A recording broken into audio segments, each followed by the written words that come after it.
Bless every race team and their families. Bless everyone here today, and may we truly be a blessing. In Jesus' name, amen. Thank you.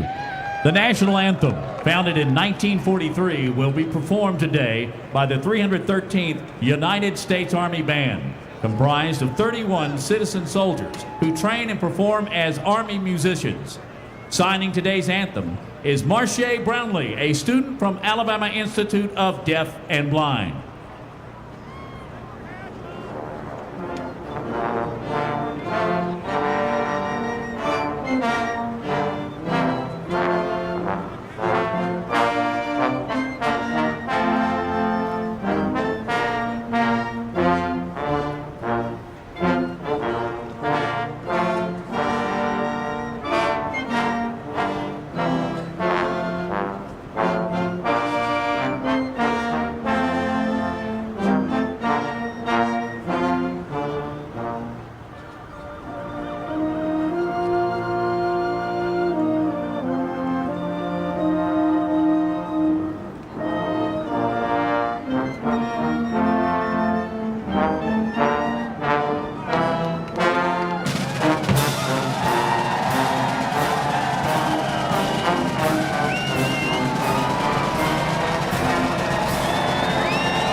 Might be the last one those drivers are going to get today. Final thoughts. I'm watching that 2 and that 48 and 88. I just find it so hard to believe that these 3 super drivers might not make it at all. They might be going home and won't be in this chase. Yeah, today is a microcosm of what this sport is all about. Who is willing to lay it on the line to advance? Lap 1 to lap 188. You don't want to miss a single one. And Alan, DJ, and Andy, you're going to take us the rest of the way. It's going to be a thrilling afternoon, Nicole, thanks. Built to be the biggest, baddest, and fastest super speedway in the world, combined with today's stock cars means thrill-a-minute racing that you truly can't miss a lap of. No, you can't miss any of it. It's 188 laps of the most intense racing these drivers do. They're going to be in packs of 35 to 40 cars all day long, 2, 3, 4 wide at times. They're going to be touching. As drivers, you just know that that danger is there at any time and lurking. We're going to show you a lot of pictures of all of this happening. The one thing that we can't show you is the white knuckle underneath those driving gloves that these drivers have for a little over 3 hours here this afternoon. Yeah, what's great about it is you're going to see dozens of leaders. Your guy might be up front for some of this race. He might be in the back, but you want him to be coming to the front at the end. But to do that, you've got to avoid one of these. You've got to stay out of trouble. You've got to keep your car in one piece until you get to the end. That's hard to do here. And every lap, every second, at any place on this track, this can happen. And you navigate through all of that, all the lead changes, all the white knuckle racing to get down to the last lap where they lay it all out there in what's always a thrilling finish. Yeah, thrilling finishes is what this place is known for, and we will see that today. And it could be a thrilling finish for one driver to punch his ticket into the next round for the chase. They'll come to this finish line 3, 4 wide. Who will it be that gets there first? We'll find out as the drivers buckle in and get ready to go racing at the world's fastest speedway. The command to start engines for the Geico 500 at Talladega is next. Geico 500 at Talladega is brought to you by Geico. 15 minutes could save you 15% or more on car insurance. And Toyota. Let's go places.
A spectacular 67-degree afternoon at Talladega, Alabama, as ESPN brings you the Geico 500 for the NASCAR Sprint Cup Series, the third and final race in the contender round of the chase. 12 drivers eligible for the championship starting the day.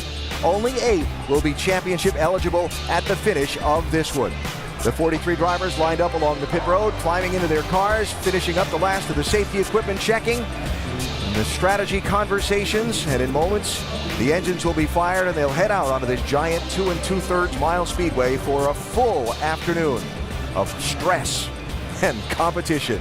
Should be an interesting one. Jeff Gordon starting all the way at the back of the field along with Kyle Busch and Denny Hamlin, some of those who need to find a way to race their way into the next round of the chase. Let's go trackside now for the command to get the race started.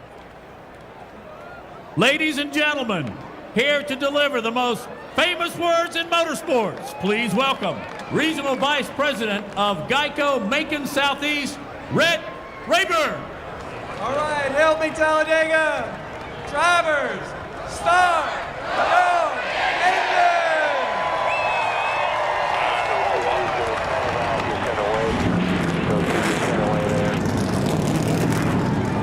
Number 1. Out and clear.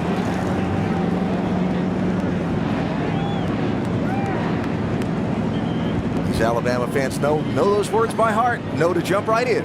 So ready to go. The field will be rolling out onto the Talladega Superspeedway in just moments for the beginning of the Geico 500. When this championship format was first announced back in January and Talladega was an elimination race in the championship, everybody looked around and said, ooh, boy, that's going to be a big, stressful one. Oh, yeah, these drivers all know that this has always been the most intense 500 miles that you have. But for 10 of these drivers here today, it's the most pressure they've ever faced. Yeah, they've raced for championships, but there's nothing like the pressure they're feeling here today because 10 of them are racing for the opportunity to be a part of this championship. They're going to feel emotions and pressures that they haven't felt before. What happens when you have that extra pressure? The pushing gets a little more intense, the side drafting does. That creates accidents, and we could see that here today. So the two groups of drivers, those that are barely in but not safely in, and those that are out and need to find a way to get in, how do they play the day? Well, these guys that are in the top half of that, they need a solid day. They need to finish in the top half of the field. To do that, they've got to have a car at the end of the race. That's not easy here. I mean, it's really tough to get to the finish, but they have to protect their car. The guys at the back that have to win, they have to have a car too. So I think you're going to see these guys kind of protect themselves. They're not going to run up there and do anything crazy until the end. But I think when it gets to the last few laps, you'll see the guys that have to win pull some really crazy moves. The other guys are going to just try to get a solid finish. Now, the big wreck can come at any moment. We'll see when it does, and if any of the championship drivers are caught up in it. Of course, the start's always dramatic, too. And that green flag comes up next. Denny Hamlin's our in-race reporter. Talk to him next.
May 4th this year was the first of this year's 2 NASCAR Sprint Cup Series races at Talladega Superspeedway. Denny Hamlin got out in front of the field when Justin Allgaier got turned around coming to the white flag. Debris on the racetrack forced the race to end under yellow, and Hamlin scored a huge win, his only win of the season so far, and the win that got him into the chase for the NASCAR Sprint Cup. Denny's results in the 3 restrictor plate races so far this year, the 2 at Daytona and the 1 here at Talladega, phenomenal.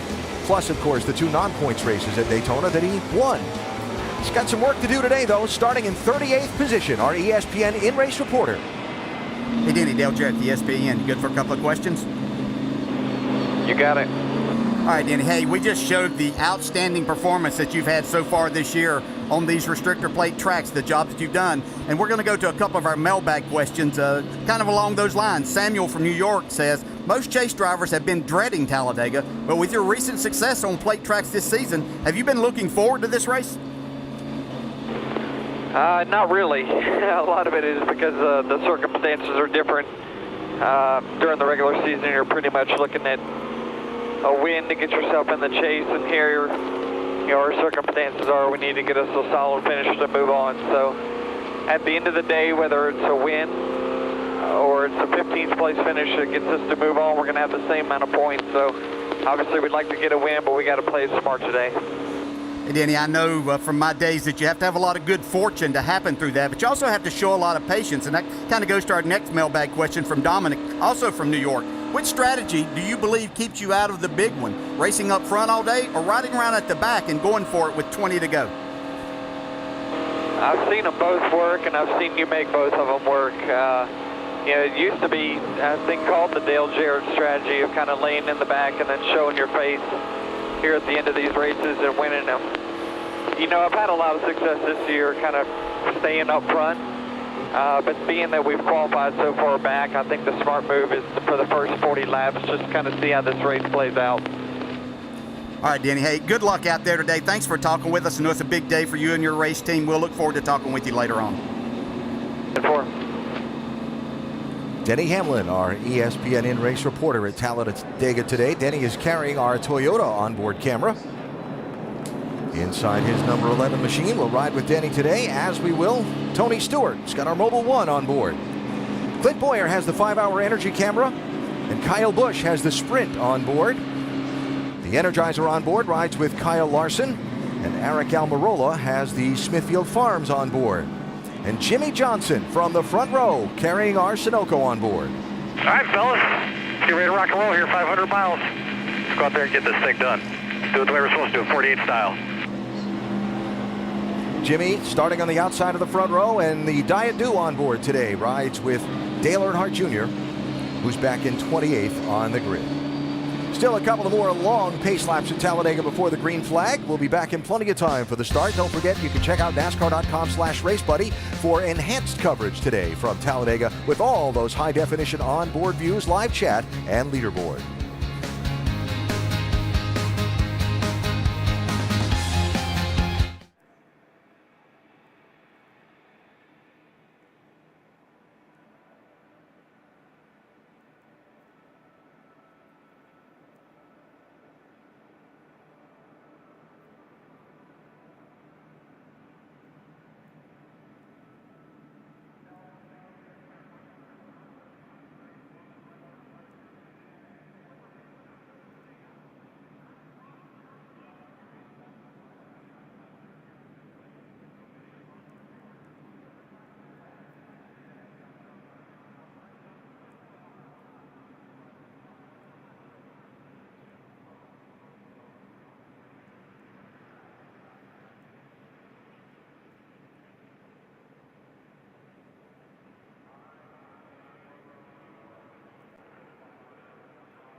back live at Talladega Superspeedway as the Geico 500 is one pace lap away from getting started. This the elimination race in the contender round of the chase. So you got to be in the top 8 in the championship at the end of the day. Joey Logano, Kevin Harvick already through. Even Kyle Busch is only a half a race ahead of being eliminated. If he gets caught up in a wreck and finishes way back, he could be out. Keselowski, Jimmy Johnson, Dale Jr., they need a big day in order to get in. And updates on the 4 that are presently out, beginning with Dr. Jerry Punch. Thank you very much, Alan. You know, folks, in the history of NASCAR, no name has been more synonymous with success at these kind of super speedways than that of Earnhardt.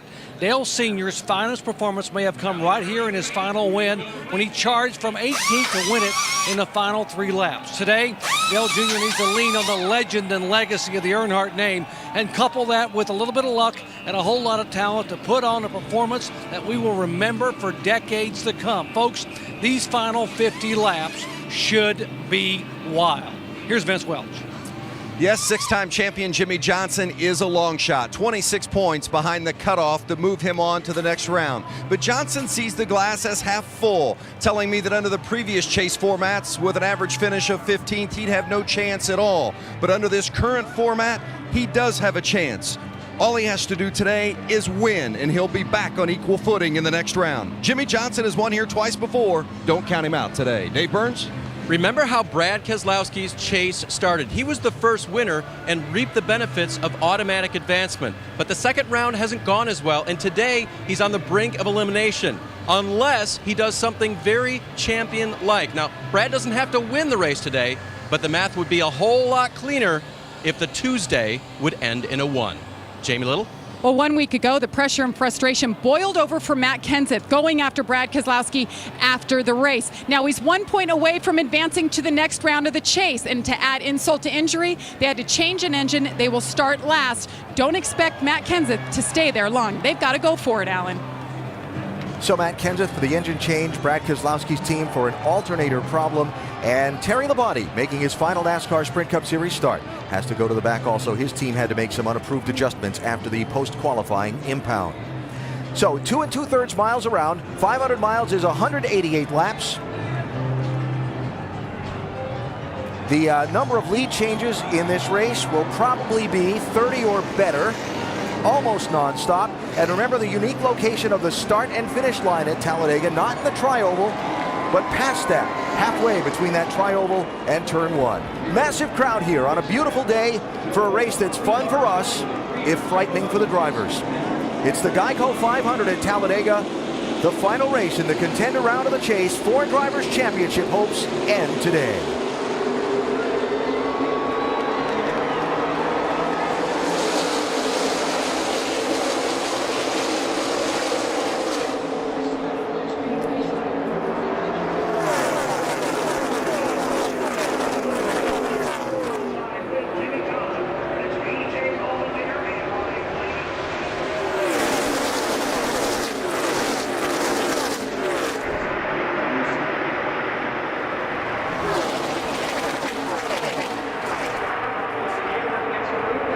That's Carl Edwards, who went down below the lines. Remember, you can't advance your position, but you can give them up. Heading to the back to play the safe strategy. And that's really the smartest thing for those 5 drivers from 3rd back through 7th that can point their way into this by finishing in a certain spot. The one thing they have to do on that last lap, be moving forward, not getting past.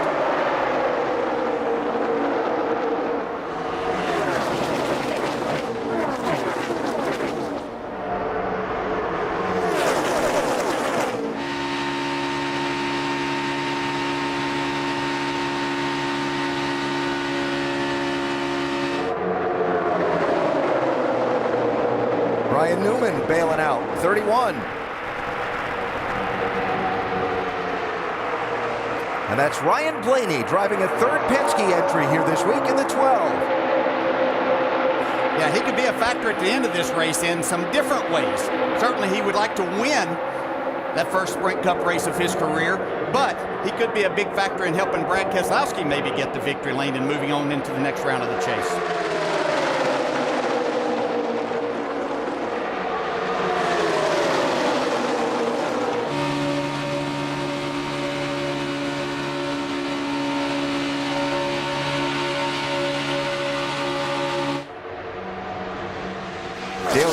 are on board with up to 8th position after starting in 28th. It's going to be that kind of day. Guys from the back coming to the front, guys from the front going to the back, up and down and up and down.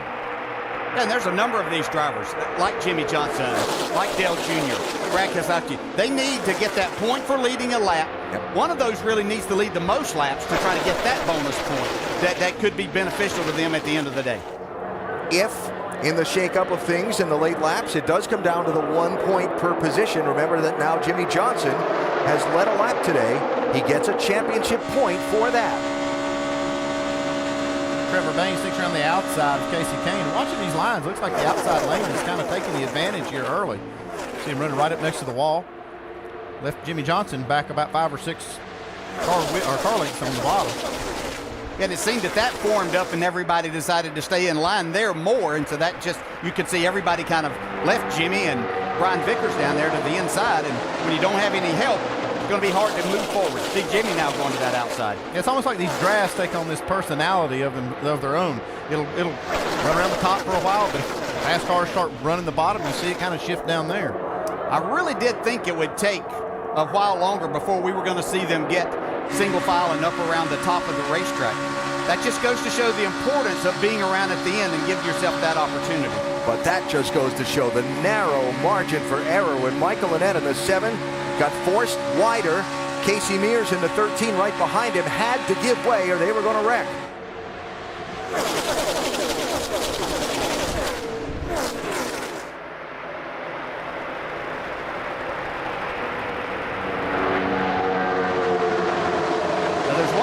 These drivers that are going to the back, and we can see a group that's lost touch with that first big pack just a little bit. As these cars lined up along the outside and started going, they can make faster time like that. So you have to be careful not to lose that draft completely. Even if you get lined up, you may have a harder time running them down and becoming a big part of that draft, that front pack again.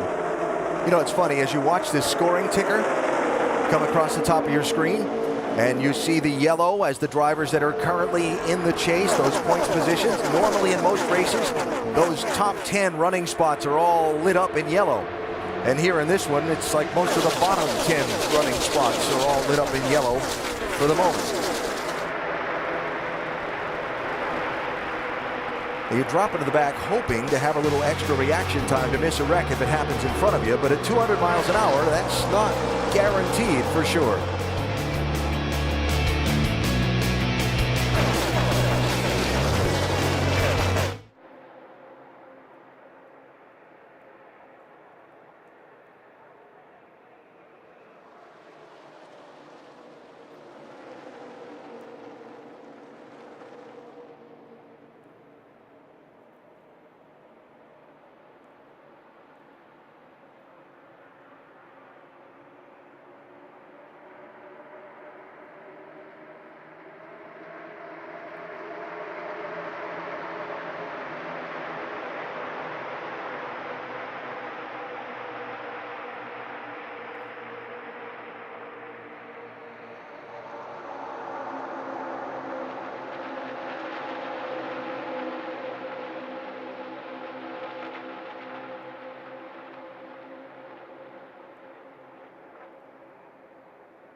The Geico 500 for the NASCAR Sprint Cup Series just underway. Talladega Superspeedway in Alabama. Ryan Blaney leads in the Penske 12 after just 9 of the 188 laps. There's no better place for the aerial views than this one. And our aerial coverage today provided by Goodyear. Everything they learned making tires for the grueling demands of NASCAR inspires what rolls into yours. Goodyear, the official tire of NASCAR. Jimmie Johnson trying to lead an inside lane to form up and roll toward the front. Fourth car back in that line is Dale Earnhardt Jr., who went to the middle to try and find a lane to run, then went to the bottom, tried to go to the middle again. He's picked up a few spots on the bottom, and Junior really, like he told us during countdown, working hard to try and make it happen. Yeah, he's got no choice but to be aggressive here pretty much all afternoon. He needs to lead.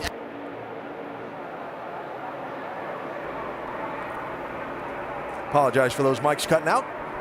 You were saying? I say he needs to lead a lap and then the most laps that he possibly can to get as many points as he can here this afternoon. He's not getting a lot of help at this point in time, though. Well, he looked like he tried a move that was going to put him at the head of that inside lane if he could have just cleared Jimmie Johnson earlier, but there just wasn't enough momentum there. Which threw him from 7th back to 17th. Now you see he's moved back up to 10th. And 3 of the first 4 cars in that inside lane are Hendrick cars, trying to draft up toward the front. Yeah, making all of this happen, you've got to really stay tucked up as that. And you see Jimmie, he's kind of moving around a lot on the track. If he's going to go up there, he needs to side draft. That's the best way to pull those cars apart up there at the top. I know he doesn't want to take a big chance of that, but that's the only way to slow their momentum. And the other thing that's happening, you see right there, the inside lane is not nearly as organized and staying as single file and tight as they can. And so they keep losing a little bit of ground to the outside lane. So that's how you have to disrupt that top, is to be able, you saw Paul Menard right there get a little bit squirrely. Now these cars look very similar to what we see race every week, but they're a lot different, especially aerodynamically. They've got a lot smaller spoilers. They don't have near the stability. They have a lot less drag. Seeing Jamie McMurray lead a draft up through the middle with Kevin Harvick and Trevor Bayne behind him. McMurray's car, NASCAR had been having its spotters look at earlier because of reports of a possible oil leak, but there apparently is nothing to that.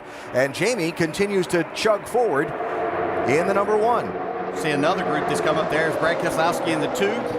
Pretty much most of the day you can expect to see at 22 on his bumper. Junior trying to jump to the inside. Casey Kane jumping down there to block. Somebody's leaking pretty hard in front of me here. Couldn't you tear off on the stop? Heard that the 1 car is leaking. He is in the middle lane ahead of the 4 cars. Keep digging the bottom here. Now, if they can ever identify which car they think is leaking oil, they'll try to figure out a way to shuffle him out of the draft.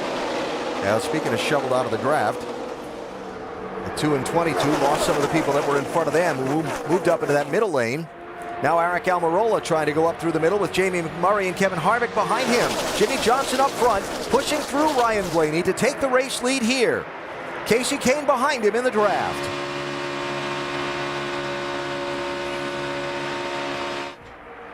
Yeah, the problem that Casey Kane's having a problem staying right there with Jimmie. I don't know if it's a heating issue that he needs to keep the car cool, doesn't want to get it to that point of overheating at this point in time. But Jimmie's doing a great job of keeping this car out front, or anywhere near the front.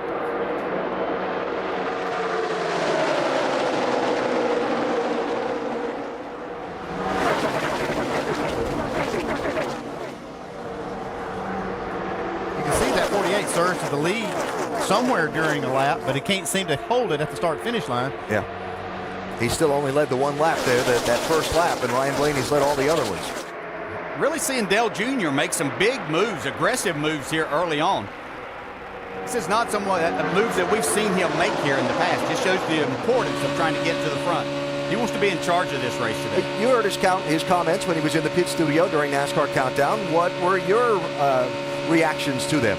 I think he's right. He's spot on with what he's got to do. You know, unless there's an early wreck that he's not a part of that takes all of these others and relegates them to a finish around 40th or something, he's only got one strategy to move on, and that's to win this race today.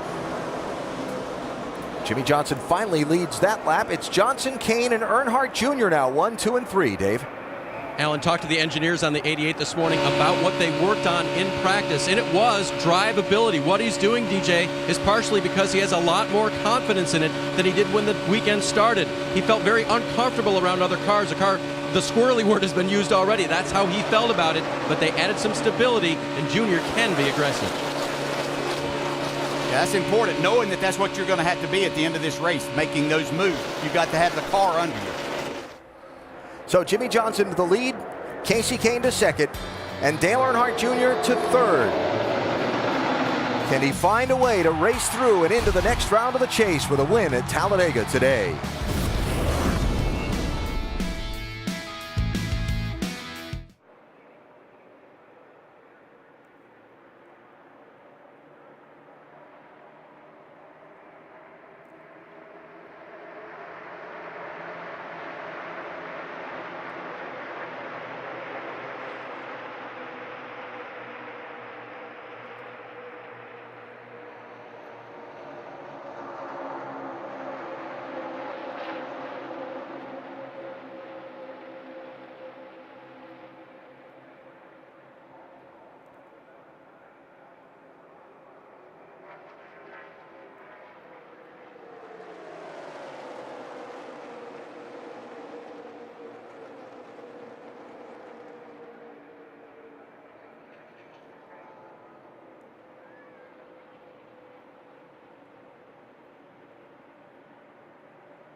Jimmy Johnson leading the Geico 500 at Talladega Superspeedway as we've completed the first 50 miles of today's race. And all of the drivers who need to race their way in are running up front, while a lot of the ones trying to protect their place running out back. Visit Chevy.com to learn more about the all-new Chevy Silverado, the 2014 North American Truck of the Year. Chevy's running 1, 2, 3 right now, and Hendrick Motorsports Chevys, but here comes Brad Keselowski in the outside line in the 2.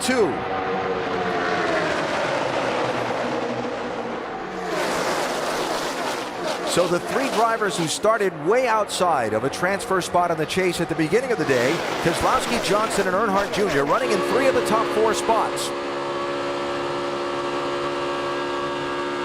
And riding with Denny Hamlin, who's come from all the way in the back of the pack to be running 5th. Yeah, what happened to his strategy of riding in the back? He said he was going to stay back there for a while. You know, and sometimes things just open up and you see that, and he talked about to see the kind of the calmness, or on the other side of that, the craziness of the start of this race as to what he may do. He saw that things were rather calm for Talladega here at the beginning of this race. Not a lot of buck drafting and side drafting going on at this point. Getting a little uncalm here up front.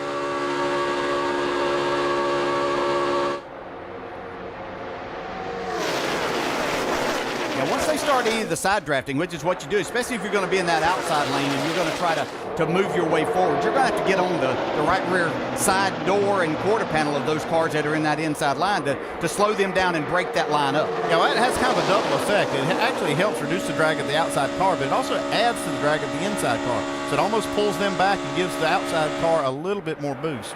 And Dale Jr. continuing to be very aggressive at the front of the line, changing lanes, trying to get whatever the push is he needs to stay up front.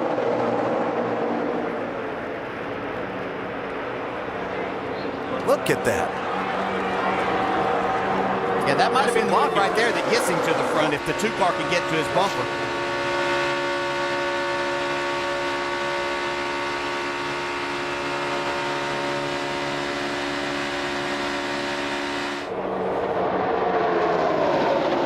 Three wide.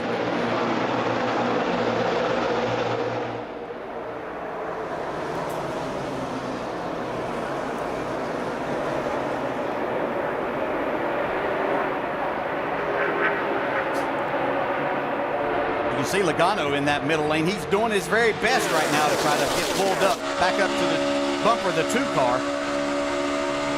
They're side drafting him from both sides, so that does make it difficult.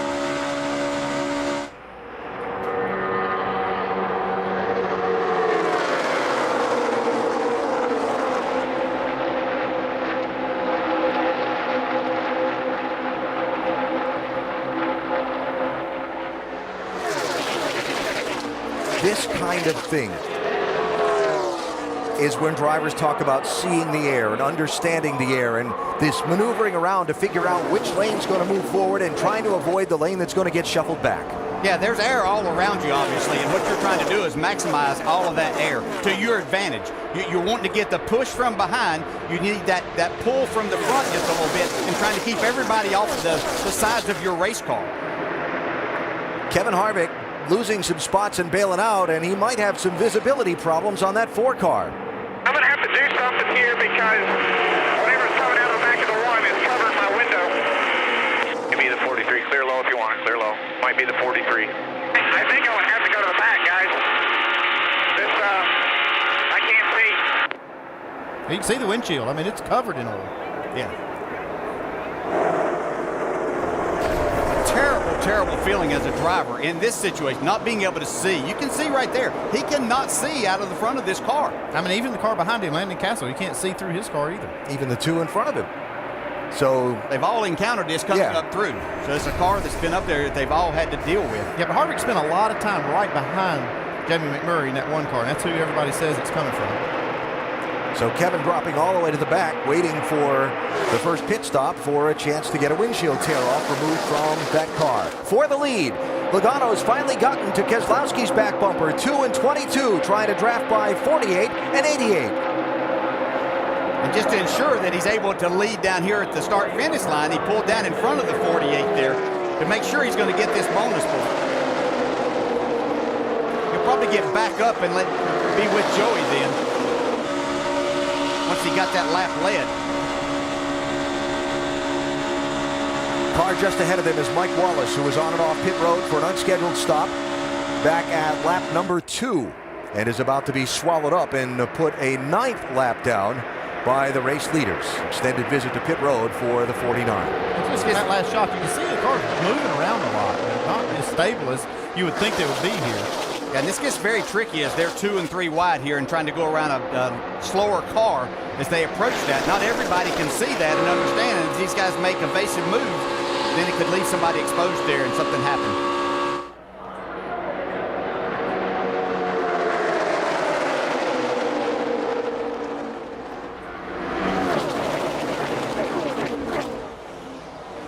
So Jimmy Johnson and Brad Keselowski, who started the day 11th and 10th in points, have both led. Keselowski out in front now. Can he win and get in?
Jimmy Johnson has reclaimed the lead in the Geico 500 after Brad Keselowski led 3 laps. Johnson pushed around the outside by Denny Hamlin, reclaimed the #1 spot.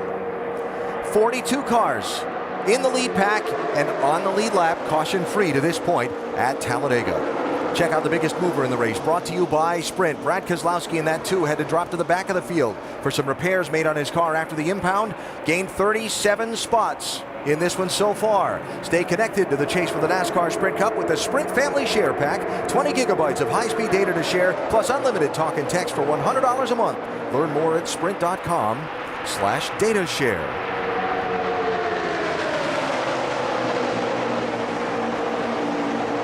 Now comes the part where we start to mention a lot of people you don't normally get to mention in, say, a race on a 1.5-mile track. Travis Kvapil, the blue 83 with a big white decal on the hood, running up toward the top 10. The 7 of Michael Annett for Tom Baldwin Racing, running up into the lead group. 33 driven today. I mentioned Kvapil just a minute ago. 83, J.J. Yaley was the other one. I knew there were some 3s involved there somewhere. Beginning to move up. It's Yaley who is in that the car with the big white decal in the outside lane, and Kvapil in the 33. And all of those cars now running in the top 10 at the moment. 3 wide. Junior in the middle. Junior's been making all of these moves to try to get himself to the front and get a lap led, but has yet to be able to make it all the way to that top spot. Now NASCAR has just told Jamie McMurray's team to have a plan together to fix if something is wrong on that one car on this first upcoming round of pit stops. Doc? Yeah, Crew Chief Keith Rodden has confirmed they do have an oil leak on the back of the one. They are watching closely our cameras, their spotters, trying to see if they can figure out where the fluid is coming from. Their scheduled stop is 5 laps away, actually 4 laps away. On lap 38, they will come in and take a look at the back of the one, but they have confirmed they know they're leaking oil out the back. All right, Doc, thanks.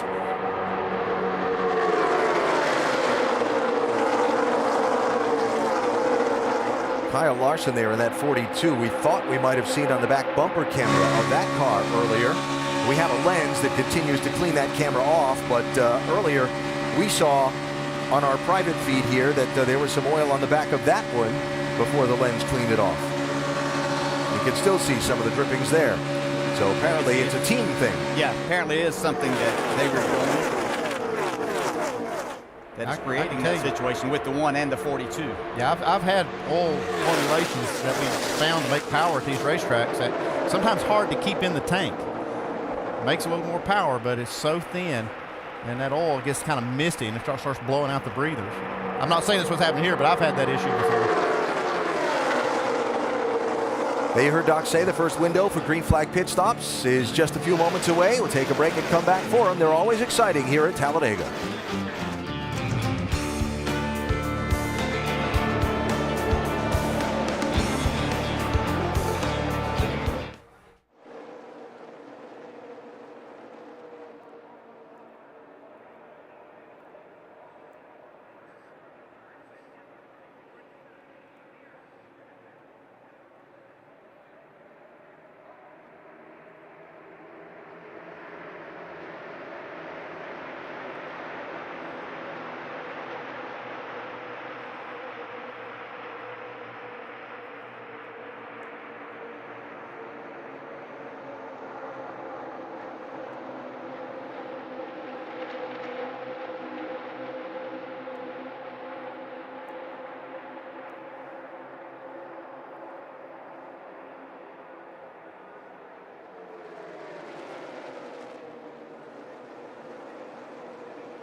At the 100-mile mark of the Geico 500, about half the field is ducked in for its first set of green flag pit stops.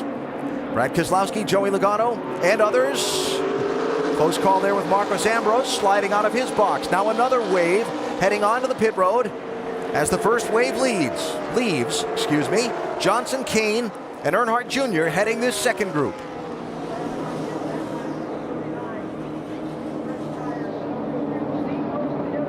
Dave? Dale Earnhardt Jr. is on pit road. He'd been running in about the 6th position. He'll receive a wedge adjustment for the race car. He said it was pretty good, and the 88 will get 4 tires. As for the 48 of Jimmy Johnson, he reported in that the car was good as well.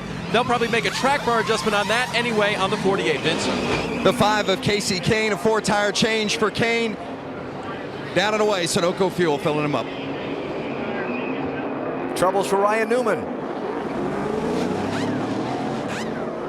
As long as he gets going without losing the draft, he'll be okay. Third wave breaking off of turn 4. Denny Hamlin took the lead for a lap, collected a bonus point, and now he's in. Jamie? And Matt Kenseth's been riding around the back. They wanted to get closer to the front. Right now, the call was for 4 tires. You see the tear off there. Fill them up with Sunoco Fuel. Meanwhile, Carl Edwards in the 99, he's been running around in the backpack as well. A 4-tire stop here. They just want to maintain and play defense here in the 20s in. And let's go to Vince. The 11 of Denny Hamlin a little loose, so they made a chassis adjustment for Hamlin and a 4-tire change down and away. Dave? At the beginning of the run, Kyle Busch said the car is not loose, but the front end is not loaded. A very positive feel for the race car. He got 4 tires and Sunoco Fuel.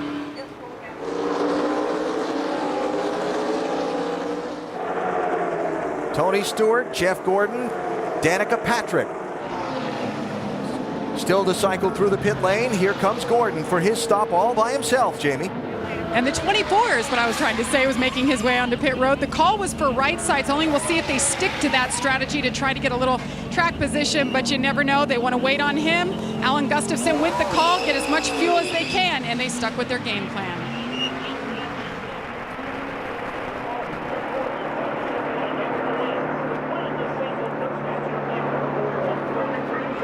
So Gordon needing to get off the pit lane without getting a speeding penalty and then get up to speed and blend into this draft of cars. Yeah, probably a great idea just getting 2 tires there to make sure that he could blend in with those.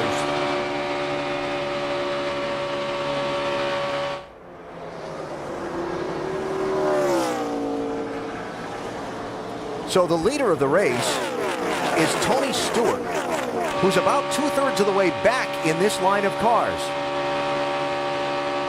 But all those cars ahead of Tony have just pitted under the green flag, so they're all on the tail end of the lead lap. Everybody that's behind Stewart is a lap down. And Danica Patrick there, neon green and pink, the only other car yet to make a pit stop under the green flag in this cycle.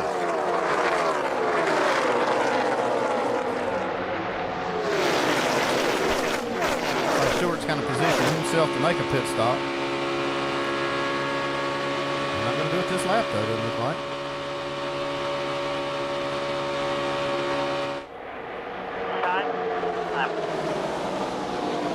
The last thing you want to do is get caught up in the outside lane when you need to make that stop and have to run an extra lap, maybe risk running out of fuel. And run out of fuel. I was going to say, they're staying out there a long time here. And so the nervous pack forms again. Maybe staying out a long time on this cycle, but think about those extra 4 or 5 laps they just ran on fuel for later in the race. Might be a big deal. So Casey Kane will be the leader after Stewart and Patrick pit. Kane the 3rd place car, but not by much.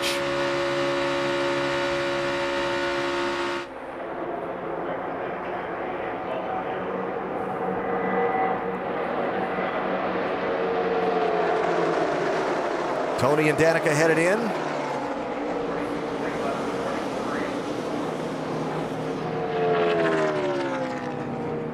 Doc? 4,600 RPM, 55 miles an hour for Tony Stewart. Most of the guys complaining the car's a little bit too free in traffic. They'll put tires on, adjustment, right, rear, chassis, left side tires going on. Got to get it full of Sunoco fuel. Vince. The 10 of Danica Patrick led some laps here in May before being involved in an incident. Going to make a slight chassis adjustment, free her up a little bit. It's a 4-tire change for the 10 of Danica Patrick. Sunoco fuel to go with it. So the cycle of stops complete, and that big snarling pack is racing for the lead. Jamie McMurray in the 1 on the outside, Casey Kane in the 5 on the inside. McMurray that lap. Good practice for the finish. And that's probably what the finish is going to look like, something similar to that. Some of us have to think about those things, you know. I'm just saying. Green racing so far in the Geico 500.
The Geico 500 at Talladega is brought to you by Diet Mountain Dew. Drink Diet Dew. It's the only diet with dew in it, and the only diet for Dale Jr.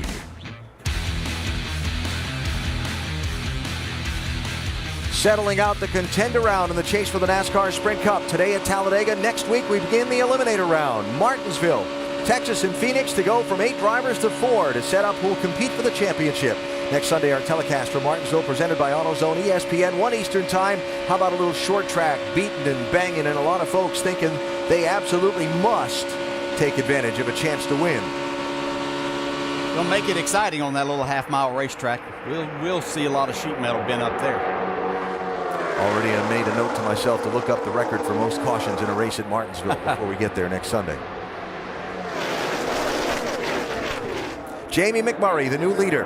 Brad Keselowski popping out of line to challenge him. You see Casey Kane, who was the leader before, shuffled back now. Kurt Busch in that 41 took a run at the top spot, never got there.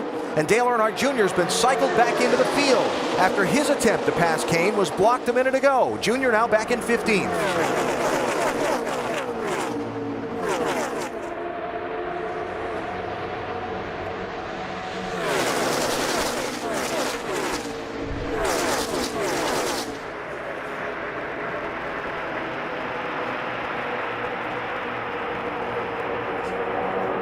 As aggressive as I've seen Casey Kane be at one of these plate tracks. So Casey Kane to the lead after the round of pit stops. A follow-up from Vince on Kevin Harvick. Harvick talking about the oil that was coming out of one of the cars onto his windshield and how he was going to need a tear-off, and they did certainly give him a new tear-off. And look at the difference it makes for Kevin Harvick as we look through that windshield. And I can tell you that with that oil on the front of it at 200 miles per hour, what a challenge that must have been in the traffic here at Talladega. Bitch, you can't even imagine the challenge that is. I've had that happen before, and it's just, it's frightening as this is to race, and you see everything that's happening there, not being able to see up there exactly what's going on. It makes it even more of a challenge and nerve-wracking. Starting to see the lead changes add up here. After Ryan Blaney and Jimmy Johnson led a lot of that first run of the race up to the green flag pit stops. Now Casey Kane takes command. And we're having multiple lead changes that aren't recorded, but this is only officially recorded there at that start-finish line.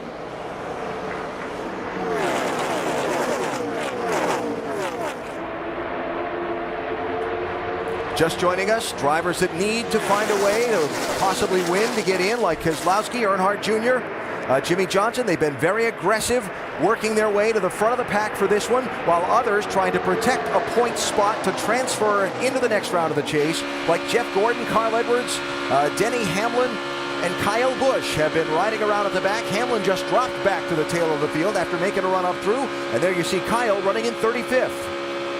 We're going to call that a 7. That's a 7 right there. A 10 is max savings. This is a 7. Keep us posted the rest of the day when it counts. Yeah, I don't know if you could get better than that.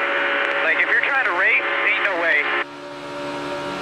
Yeah, he's just gauging how much he's able to save fuel by running in the spot that he is in the draft and giving that feedback back to the team.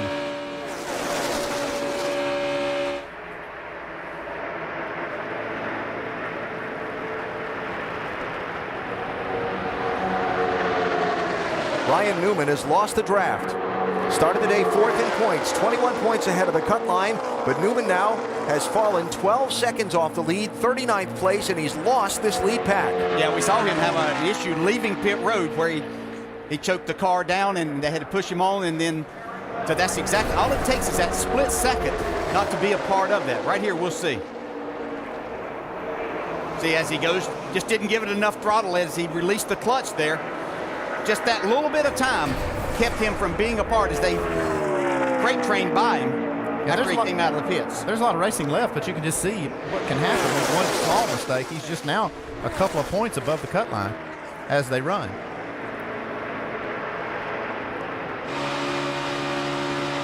David Reagan sure is impressive on these plate tracks. Knows how to get it done, doesn't he? And of course, the equalizing that the draft does gives everybody a chance. The small teams know they come to Talladega, it's a chance for them to win. Yeah, for a lot of drivers here, we keep talking about the chase drivers, and obviously that's the important thing, who's going to race for the championship. But so many others realize coming here, this is their last opportunity probably for the year to go to victory lane. They understand that. That gets the driver a little more excited, the team a little more excited about what they do, knowing that opportunity is here facing them today. And even more so, I mean, just able to run at the front of the pack all day gives this team a lot of exposure. We're talking about them right now. Even if they don't win, they go out here and perform like this and get a lot of attention. And that attention brings possible sponsorships, which then allows them to do a lot more things, be competitive here once again, and maybe at other places even more competitive. David Reagan running in 4th position for Front Row Motorsports.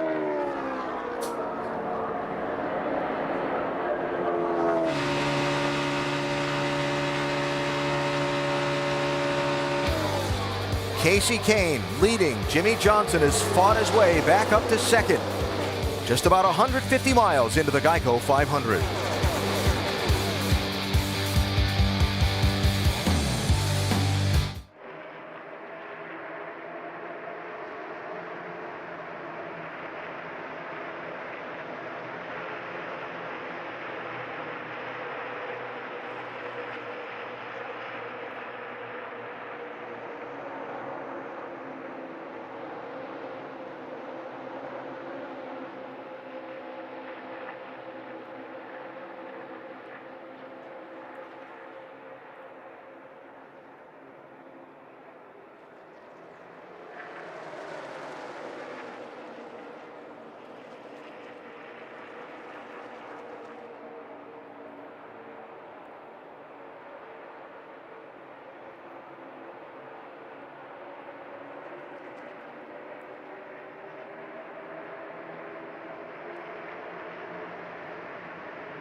We're just past 150 miles of the Geico 500, the final race of the contender round in the chase for the NASCAR Sprint Cup here at the world's fastest speedway. Casey Kane is out in front.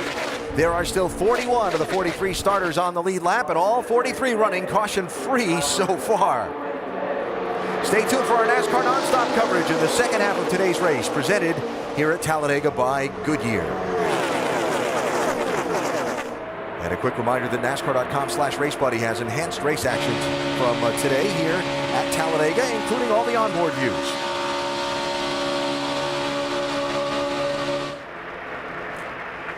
So that car down on the inside being overtaken by the pack is Texas Terry Labonte, the two-time NASCAR Sprint Cup champ, saying this would be his final start. They had some troubles that lost the pack on pit road on their stop. And Terry, as I mentioned, a two-time champ. Trouble coming off turn 4. Joey Logano's around. And Jamie McMurray.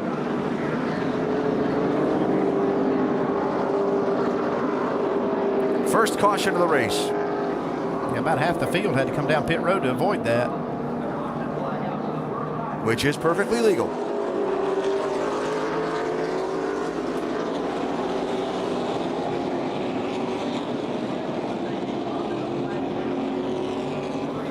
Zip down there.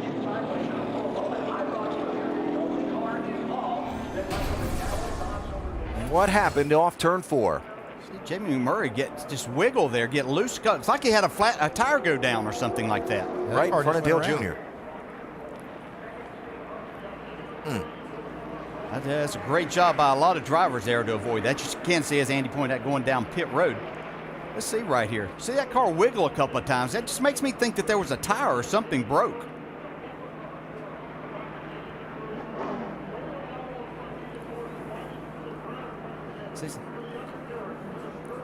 He's been leaking oil the whole race. I mean, it makes you almost wonder if he maybe got some oil in the tires. That car did jump around quick. Keep coming high, keep coming high, keep coming high, keep coming high.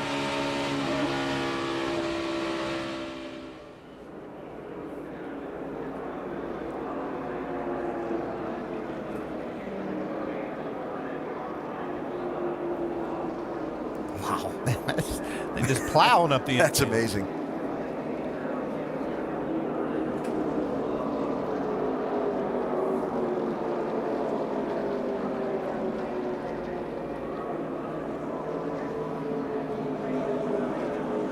I'm sure they have a quite adequate fleet of lawnmowers here at Talladega to take care of that. That's certainly not what Logano intended. He drove backwards up the pit lane to get back to his stall. And there you see the Penske team working on it there. Of course, Joey already through to the next round of the chase with his win a couple of weeks ago.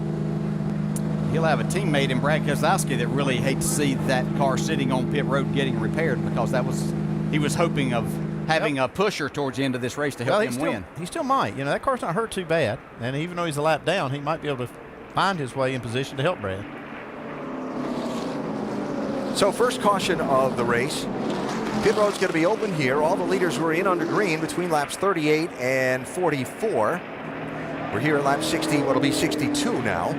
And probably see everybody in for fuel. Yeah, probably right sides and fuel. Maybe some right side tires. Kind of reset the shot clock.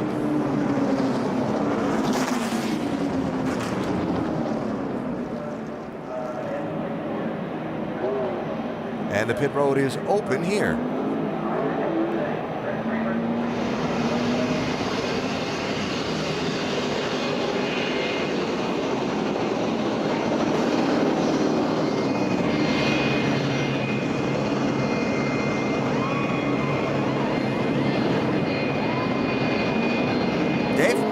Dale Earnhardt Jr. said his car was light in the back, positive in the front. They talked about just a 2-tire change. Jimmie Johnson, no comments about his race car, although he's been staying at the front. He's going to get a wedge adjustment in that race car and just 2 tires. As for the 2 of Brad Keselowski, can you get back to the front? Yes, I can. Okay, we're going to stay and work on a little damage on the right side. Vince?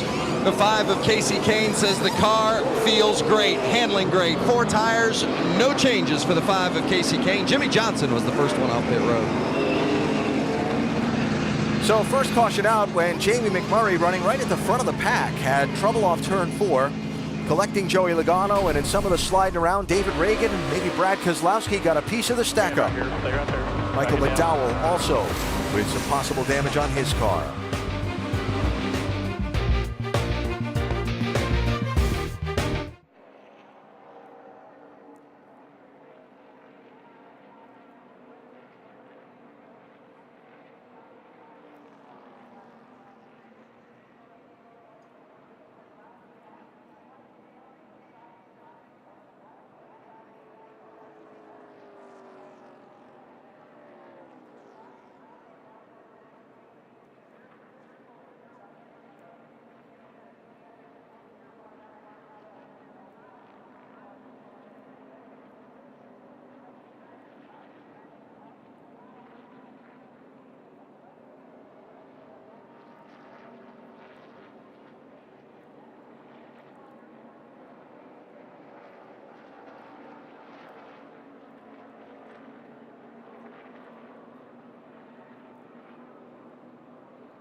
Back live at Talladega, first caution out of the Geico 500. Brad Keselowski's team doing work on the 2 car.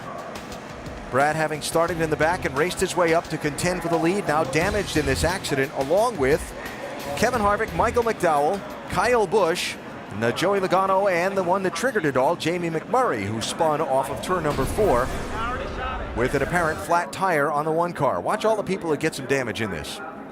You can see when this car starts spinning around, it looked like the 95 was the first one we got, but he's going to get into the side right there, the 2 car. Keselowski doing a great job of holding on, but he's got a lot of damage.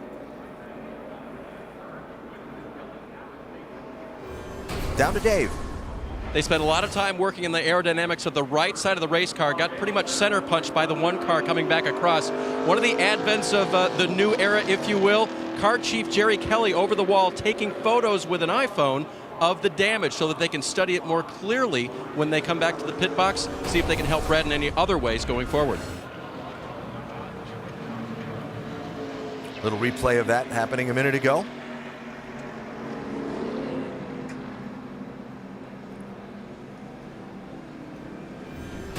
Now Jamie McMurray's car, it's the one that spun to start the whole thing, Doc. Yeah, he complained he felt something start to vibrate suddenly. He thought he had a left rear or right rear tire. Now they told him he cut a left rear tire down and they damaged the left side of the car. They replaced that rear fascia. You see the red part on the back of the car? That's the rear fascia, the rear bumper fascia that NASCAR would not let them leave and go back on the racetrack without. So a cut left rear tire, damage to the left side and rear of the car, repaired and back on the racetrack. Kyle Busch back in after an extended stop for repairs a lap ago. A lot of Band-Aids on the nose of that one, Dave. A little extra shelling on the front of that M&M's car on the left front side. It's on the bumper. It's not down on the splitter, but it's on the higher bumper side. So again, aerodynamics trying to get that right. Kyle contacted something in that skirmish. Now, we've seen a lot of beaten up cars still be able to run in the draft and perform well. Oh, yeah, you can utilize the draft. May not be as good out front as you would like it to be, but certainly in the draft, you're okay. I was listening to ESPN Radio the other morning, and on Mike and Mike, they had the producer of this week's ESPN Films 30 for 30 talking about the film, and it sounds like a good one that you'll want to see. It's When the Garden Was Eden, talking about those great Knicks teams in New York that really kind of propelled the NBA into what it's become today. See it Tuesday at 9 Eastern Time on ESPN and Watch ESPN, brought to you by Infinity. Clyde the Glide and love those back in my day. Walt Frazier and Red Holtzman and all the rest, and what they did for the city and the sport as well. And it should be a great film to see on Tuesday night. Ryan Newman, remember we talked about, lost the draft earlier. Yeah, huge break for them. He had fallen back almost 30 seconds behind, but now able to catch up, still on the lead lap.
Josh Wise got the free pass at the caution. All of the cars involved in the accident except Joey Logano managed to stay on the lead lap through their repairs. Logano's one lap down in 40th. And NASCAR spotters checking Jamie McMurray's car for a right front tire rub, where we'd seen them do all that Band-Aid work on the one car. See Dale Jr. up here. For somebody that's worked as hard as him and not been able to get all the way to the front lead a lap yet, he's been in every spot possible trying to make that happen. Seeing back in second once again. Jamie McMurray back to pit road in the one car to get further attention on it, while Jimmy Johnson leads to the tri-oval. He's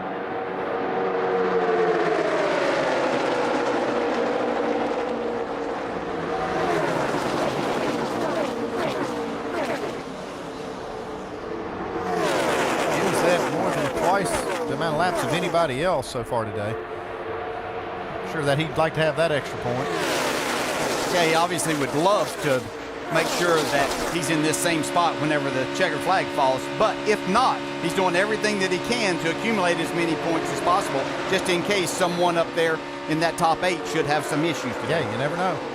And the thing is, you can never feel good about where you stand, right? As you look at those points as they run, yeah, Jimmy's leading and now is only 2 points behind Denny Hamlin at the cut line. But with those guys just riding around and back, you know aren't going to be there all day long, and knowing you've also got to miss the wreck and get to the finish, the only thing these guys can count on for sure, and I mean Johnson, Dale Jr., and Brad Keselowski, is winning. That's the only thing they can count on for sure to get through and continue on in the championship. Speaking of Keselowski, right side of the screen, 2-car trying to make his way back through. We heard the report from pit road. Can you make it back? Yes, they took the extra time to work on it, and he's halfway there, up to 14th. Yeah, as you said, with the damage, when you're in this pack and you're getting a push and helping push, you can make all of that happen. 27.4 in your mirror. It would be interesting. Cars in front of you, 13, 23, 83, and 78. Pulling your lane clear low if you need it behind Eric. Usually with just side damage, it's not as bad once you get to the front. That shouldn't have any issue if you can make your way back to the front.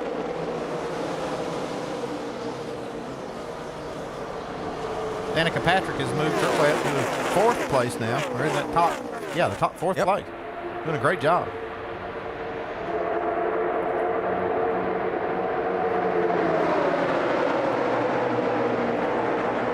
Marcos Ambrose with his final run here at Talladega. I got a chuckle out of Marcos's comments the other day when asked about this style of racing that he won't see anymore when he goes back to Australia and the primarily road course, or all road course, V8 Supercar Series.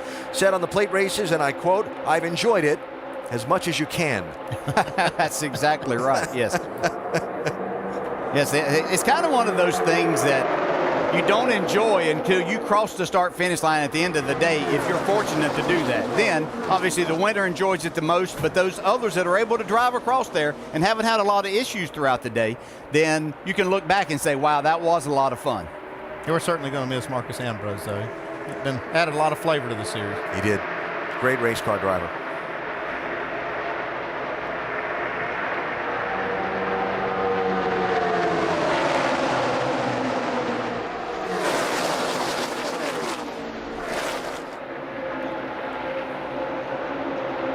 Talked about the dry spell Jimmy Johnson had been in, career long in terms of not leading races. 29 laps led today.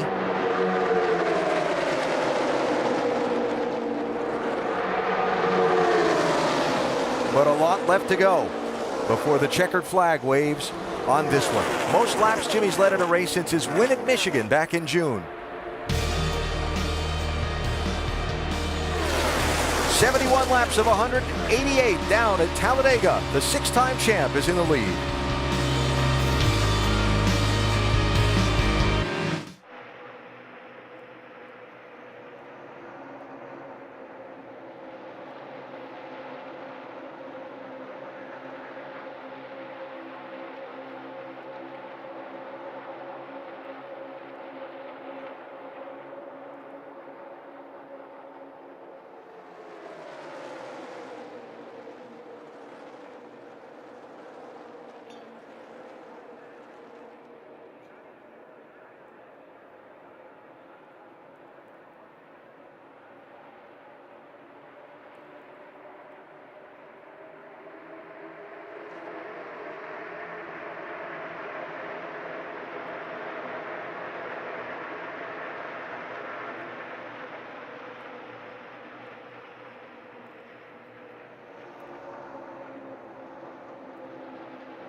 Fans on the left, because the car on the right has taken the lead for the first time all day at Talladega.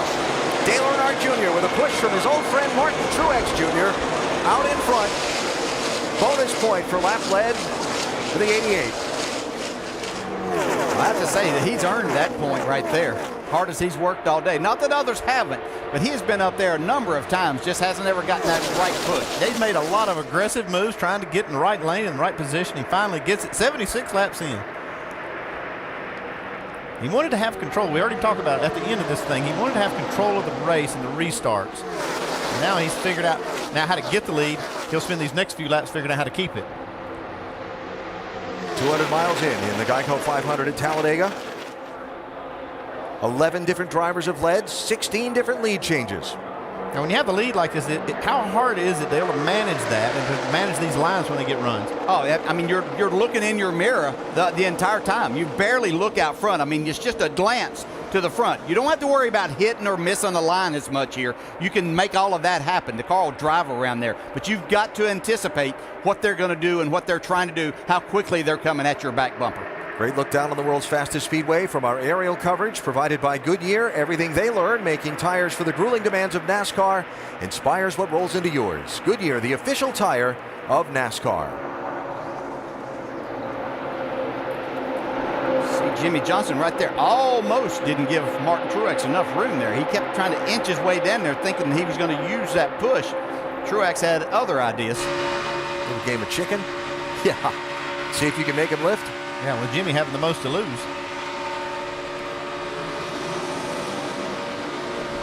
That's the one thing about today is we haven't really talked about everybody else in the race here.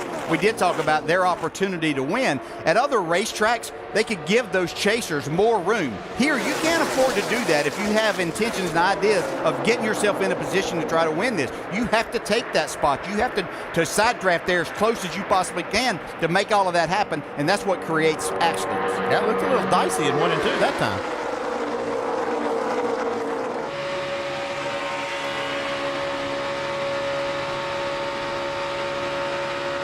Casey Mears, 13. Another solid run here at Talladega. Again, another opportunity for one of the smaller teams to shine. So Junior, Truex, Danica, then side by side, Mears and Jimmy Johnson, with Kurt Busch and Paul Menard double wide behind them. And you mentioned earlier J.J. Yeley up there in that 83 car, still doing up in the top 10, doing a great job.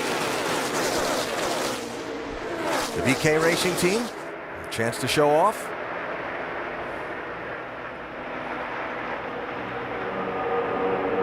Paul Menard trying to mount a charge on the outside. And the second yellow car in that line there behind him, now 3 wide on the outside, is Landon Castle, whose name it seems like always comes up in these Daytona Talladega races. Yeah, you have these drivers, and their cars are very capable here, and they're very capable. You know, they're not waiting till the end of this race. They know that they can make noise right now, and that's what they're up here trying to do, get themselves situated to the front. Get those sponsors on TV, doing a great job of it.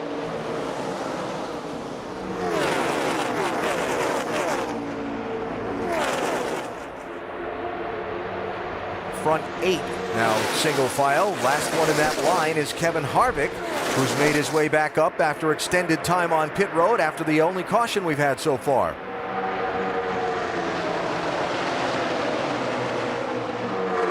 There you see the run on Harvick since the restart. You see Keselowski making his way back there. He's got a teammate there, that 12th car, Ryan Blaney this weekend.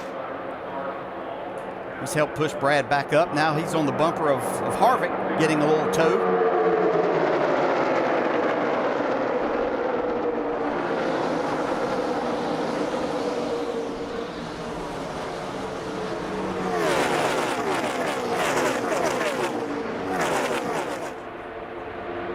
Three deep here. Larson, Yaley, and Castle. And we've got a very interesting scenario here. And Michael Lynette, sorry, DJ. I'm sorry.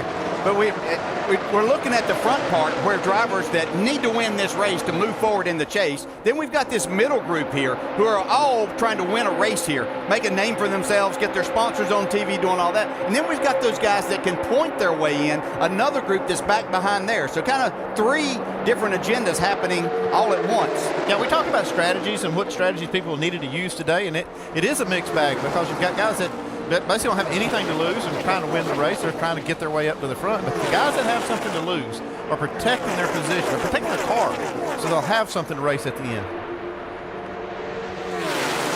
Casey Kane running 28th, Jeff Gordon 31st, Ryan Newman 35th, Carl Edwards 36th, Kyle Busch 37th, Denny Hamlin 38th. All well out behind this knot of 3 wide drivers. Not yet to halfway at Talladega in the Geico 500.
The pressure of an elimination race in the contender round and the chase for the NASCAR Sprint Cup coming here at Talladega, where so much is out of a driver's control. A look at the positions the drivers in the bubble spots race in right now, shy of halfway still, and what it means to the championship picture. Again, a lot of those drivers above the yellow line intentionally choosing to ride around at the back of the field for the moment, while others like Junior, Keselowski, and Jimmy Johnson charging to the front, knowing their best chance of advancing is to win. There's the 10-car breakaway group at the head of the pack. 88 Dale Jr. leading, 12 Ryan Blaney at the back end of it. You kind of like this to settle down at the front just so you can breathe and relax just for a little bit, because you know as this race winds down, it's going to be more intense than ever. Really? You can breathe and relax bumper to bumper like that? Right there, you're okay. Yeah, that's not compared to how bad at all. End. Yes. We got a group now racing. We're going to get drug off the front group. Simple. Try to get everybody lined back up here again. Kyle Busch always thinking, always looking out the windshield of that car. Yeah, and he's talking about what we were talking about before we went to commercial there, about how that group in front of them at the back were racing 3 wide, and they had lost touch with that front group. Kyle's concern was that we're going to be up here. We've got to go get in part of that so that we don't totally lose touch with this race. It's all coming back together now, though. It seems like the whole field is.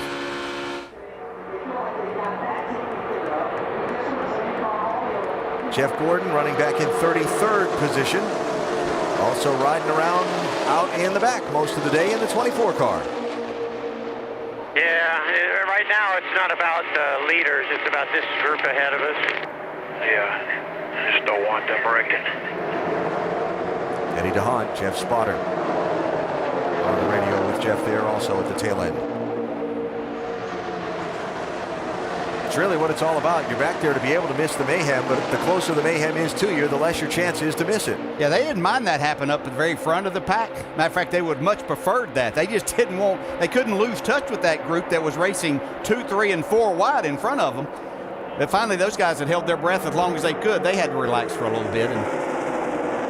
Second line has now run up and caught the tail end of the top 10. Kyle Larson with a move to the outside has passed Ryan Blaney. Now he's working on Brad Keselowski for what is the 9th position.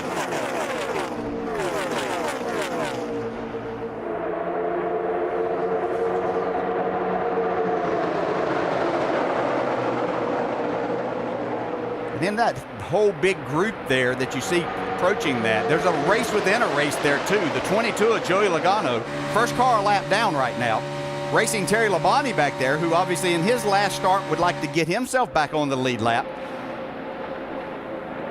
Terry and Joey, the only 2 a lap down. Joey's got about 3 cars between himself and Labonte. They're both riding in that outside line. There's Terry in that yellow and red 32. Painted up to look like his championship car when he drove for Hendrick Motorsports.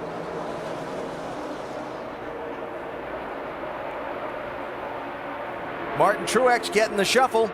Paul Menard had Kevin Harvick pull out behind him in that outside lane, and they're going to make a run. See Casey Kane trying to go forward as he's been up the front of the pack a lot of the day.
years I've been coming here, when you watch these drivers in this draft like this, each and every lap, you're kind of on edge, waiting for something to happen. They're so close together at such high speed. Yeah, when it gets doubled up like this and people start making moves, the drivers are the same way. You're on edge too. You know that you're just a split second away from being involved in a huge accident. Casey Kane with a move, shuffling Trevor Bayne to the middle lane.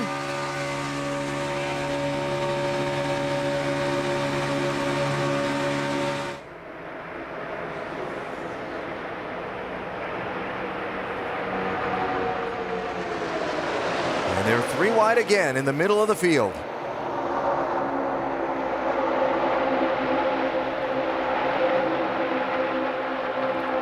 Matt Kenseth finally making a move towards the front of the pack. I expect him to be there trying to win this race when all is said and done. One of the best restrictor plate drivers and racers that we have. And he's in that situation. Yeah, he could point his way in, but he knows the best way is to be up there battling for the win at the end. Matt started last in the field after an engine change on this 20 car. Jamie?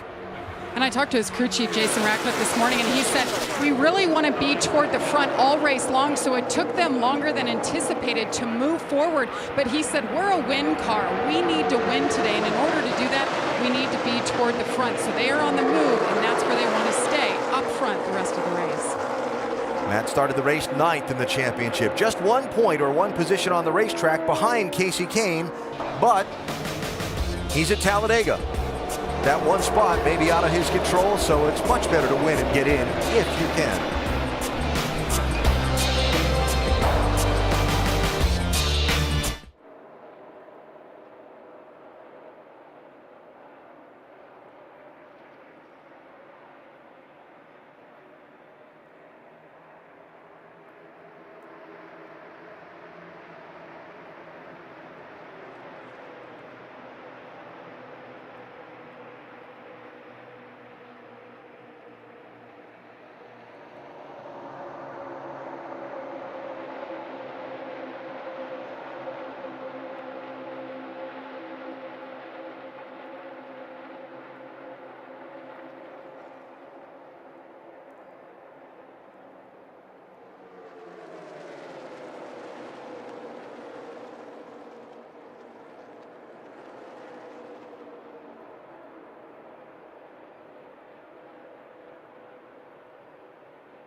Tomorrow on Monday Night Football, it's J.J. Watt and the Texans visiting Ben Roethlisberger and the Steelers. Houston-Pittsburgh at 8:15 Eastern on ESPN and live on Watch ESPN from the Steel City.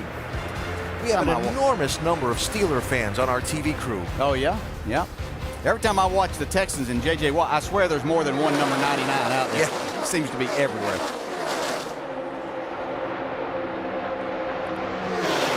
Here at Talladega, Alabama, we've just crossed the midway point of the Geico 500.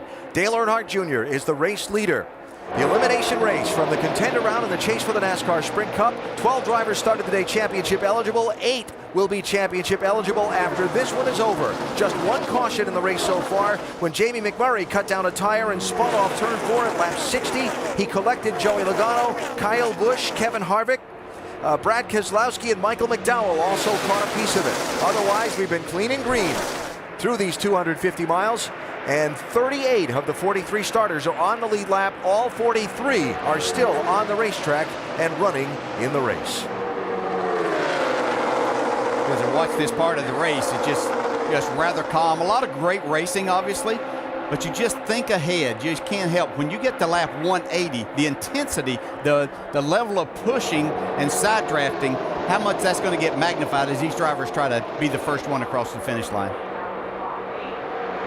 You were with us earlier on NASCAR Countdown. Dale Jr. was in the pit studio talking about how he and Steve Letarte were going to be aggressive. They were going to gamble on strategy. They were going to do what they had to do to keep their track position. Jr. saying earlier this weekend here that he wanted to be the control car for the final 2 or 3 restarts in this one. That means being the leader and the guy able to dictate which lane goes first. He thought that would be his best chance to win here today. Yeah, that's the position you want to be in, is the one that's out there that blocks, that makes whichever line go the fastest to stay out front. Do the things that you know that you can do. Have it in your control. You don't want to be at the mercy of someone else at the end of this. You know, he said he wanted to ask who would he like to see in his mirror on that last lap pushing him. It wasn't the guy that's pushing him right now. No, that's not the guy that he wants there for sure. Yeah. Long way till that point. But he wanted somebody that was already secure, like a Logano or maybe even a Harvick, and look up and see that maybe they'll push me to the win. I don't think that 48 is going to push him to the win. He didn't need someone that'd be as desperate for a win as he would be in that position behind him.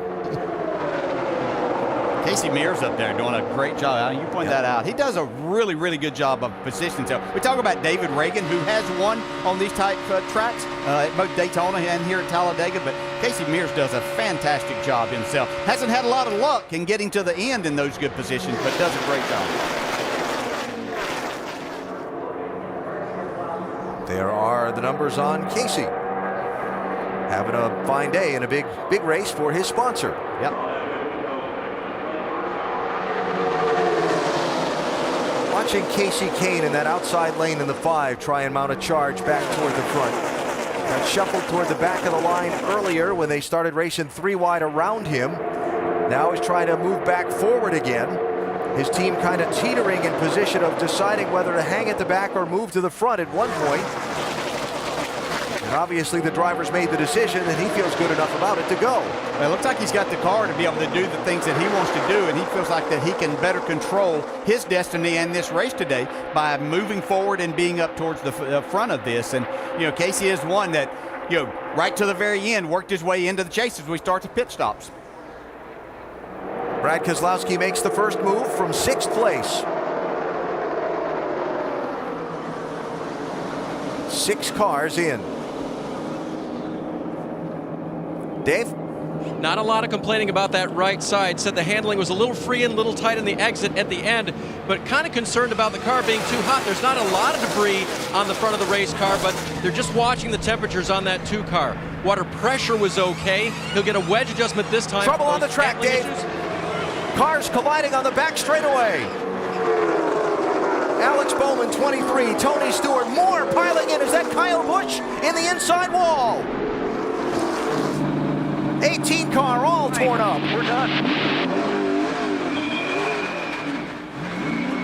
J.J. Yaley. Garage, straight to the garage, straight to the garage. 83 involved, but the big story here, Kyle Busch. Riding around in the back in the safe strategy mode, caught up when trouble happened in front of him, and now Dave Rogers and the Gibbs team have to go into their disaster drill to see what they can salvage out of this day. Yeah, you'd have to think that the 18 got hit from behind probably in trying to avoid or slow down to miss everything happening in front. Yeah, it's hurt. I mean, the rear clip's knocked off of it. Flat tire on Ryan Newman's car.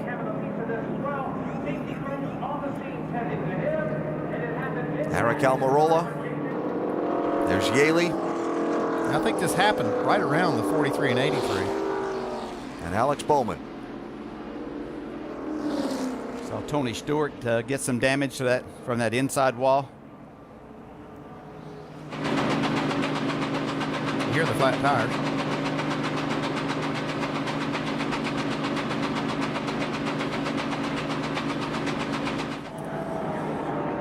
Yeah, that car's used up pretty good. They're going to have to spend a lot of time fixing that one.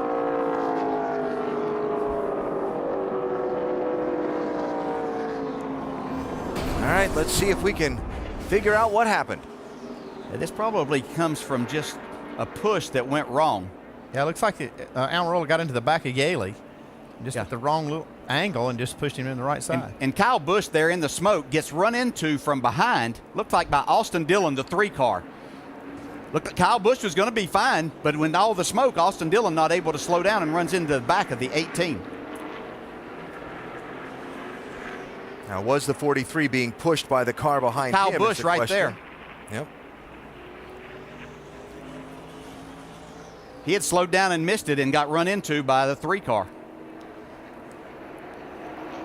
A.J. Allmendinger with a piece of that also, Doc. Kurt Busch on pit road saying the car very, very free. Going to be 4 tires, 1 round down on the track bar in Sunoco fuel. Dave. 4 tires only for Dale Jr. and a full load of Sunoco fuel. The Jimmy Johnson car, it'll get 4 tires as well. He took 2 last time. The 5 of Casey Kane, they like the way the car's been handling throughout the course of the day. It's a 4-tire change. Crew Chief Kenny Francis reminded them, got to get it packed full of fuel. He's down and away. Harvick, the first one off pit road.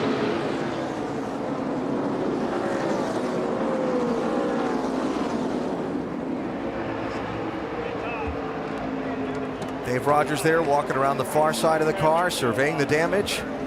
And the Joe Gibbs team will go to work. Kyle Busch started the race, the highest up in points above that cut line of everybody that didn't have a win. But he's the first one in trouble here at Talladega. You'll see it all with NASCAR Nonstop, presented today by Goodyear. Trouble on the back straightaway, just past halfway.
Back at Talladega, Kyle Busch the first of the chase drivers to have a major issue here this afternoon. In the garage, working on the car after a big wreck just a few laps ago, and we are under caution for the second time today. Inside the Quicken Loans ESPN Pit Studio with Rusty and Brad. We knew it was coming. We knew someone would have an issue today. It just took a little bit longer than maybe we thought. Yeah, it was just so calm out there right now. Everybody logging laps, trying to get to the halfway point at least, which they did, and now closing in towards the end of this race. And just a racing mistake happened out there. That was it. I mean, it looks like Austin Dillon. Yeah, he got in the back at 18 car. Tough So our 5-hour energy rapid recap. Let's take a look at what exactly happened and how it started going wrong for Kyle Busch. Lap 103. Yeah, we got Junior leading the race, and all of a sudden it looks like the 83 gets into the wall. He gets turned. Kyle Busch looks like he's trying to get slowed down as we looked at it, and it looks like the 3 gets into the back of him, and he gets into the 47. The 18 does. They both slam into the inside wall. Kyle Busch has got a ton of damage. Yeah, I'm afraid he can't get that car fixed. I don't think so. It's really damaged real bad. Right now, he's in 8th in the points, Nicole, and I got a feeling he's going to fall out of this thing. He's got major damage, so much so, I don't think he can get the car back in the race. You look up at the top of the screen, guys, you can see him right there getting woed up. Back in the garage. This is what teams prepare for. You bring a crash cart, you have to be prepared for the worst at Talladega. Yeah, as long as the frame didn't get twisted. It looks like the body on that race car, the chassis is actually twisted. And if that happens, that's a huge problem. Yeah, other than tie rod ends and ball joints. You can fix that. You can't retwist that frame. The problem they got, just what you said, Brad, the whole back of the car is knocked really bad out of shape. Yeah. The front of the car is tore up. I call that one of the worst wrecks I've seen in a long time, to expect the car to get back into the race. It's really, really tough. Tony Stewart got a big portion of it. He got hurt. But this is a massive setback right now. Bad day so far for Kyle Busch. Kyle Busch in the garage, out of the race, off the track right now. More from Talladega, the final 82, when we come back.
Doubled up for the restart of the Geico 500.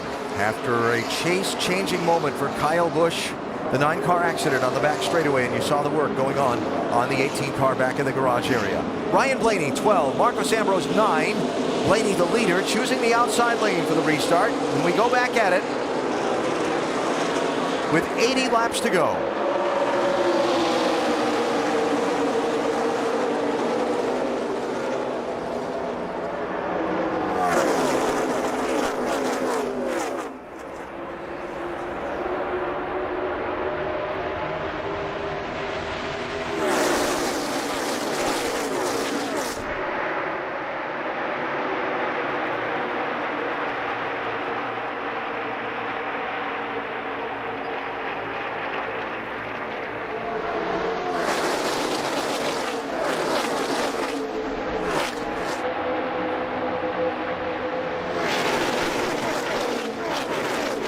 Blaney to the lead, Castle to second, Kevin Harvick pushing him. Here's Landon Castle for the lead at Talladega.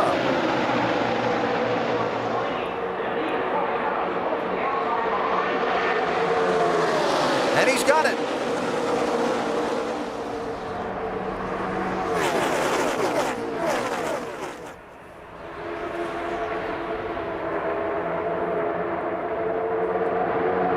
Four's with you.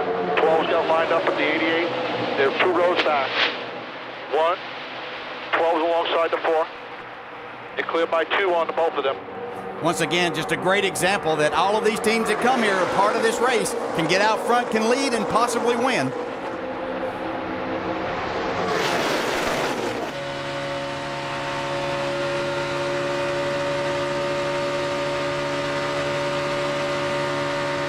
Dale Jr. going to shoot the gap up the middle, 3 wide.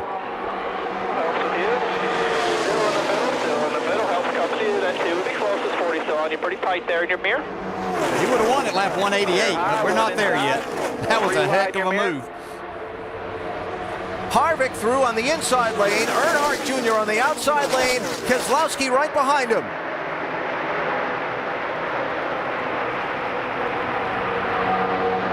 And Jimmy Johnson lurking right there in 5th. Here comes Matt Kenseth also in the 20.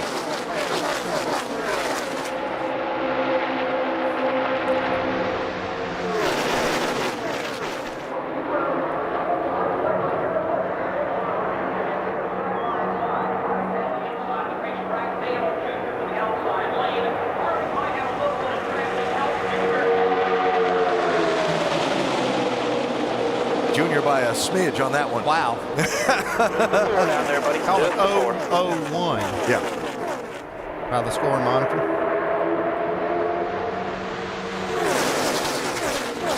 Having seen what happened to Kyle Busch, you got to think it's making a lot of these guys really nervous right now, especially with the sense of urgent racing here in the front. Yeah, they understand that that's where they need to be, but the chances they're having to take are putting themselves in some pretty difficult positions to stay up here, try to lead the laps. Yeah, with Kyle Busch, he was trying to stay in the right position and stay out of trouble. And it's kind of a position that got him in trouble. Yeah, you know, all you can do is do your job. He had done his job. He had stayed out of the way. He had slowed down, was going to avoid the accident, but you can't drive the other people's cars too. Now Kevin Harvick to the lead. Marcos Ambrose pushing him. Jimmy Johnson looking for a path through to get back to the front. And that 9 car has found his way to the front a few times today.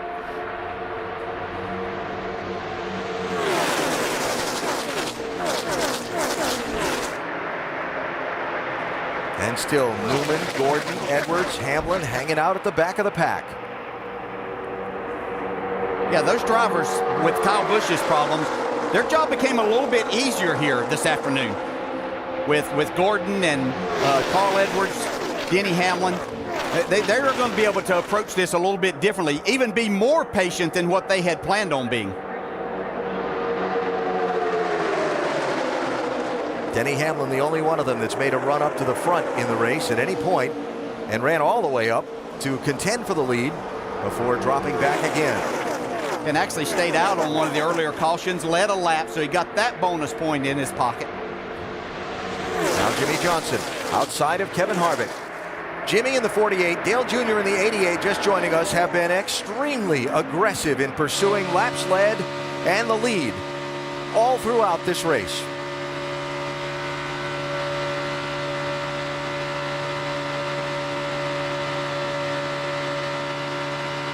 And Keselowski behind him in the 2 got damage in the lap 60 caution flag, took a shot on the right side door of the 2, went all the way to the back of the pack for repairs, and there you see has come back up to contend for the lead. Yeah, all 3 of the cars that have to win to get through the next round are right there up front.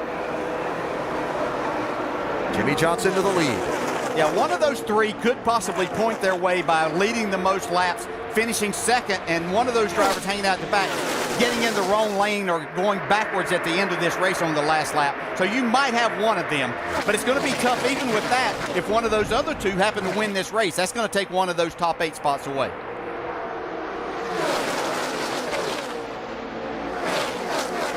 So you better go win is what I'm saying, Yep. All 3 of them look like they have a car capable of doing that today. Kurt Busch breaking out low, 41 car, putting Ambrose in the center lane. Yeah, that tri-oval area is the area that I'm next expecting something to break out. That's a difficult area. The cars get light there. These guys are making some very aggressive moves in that part. Casey Kane on the outside, Casey Mears on the inside, Ambrose in the middle.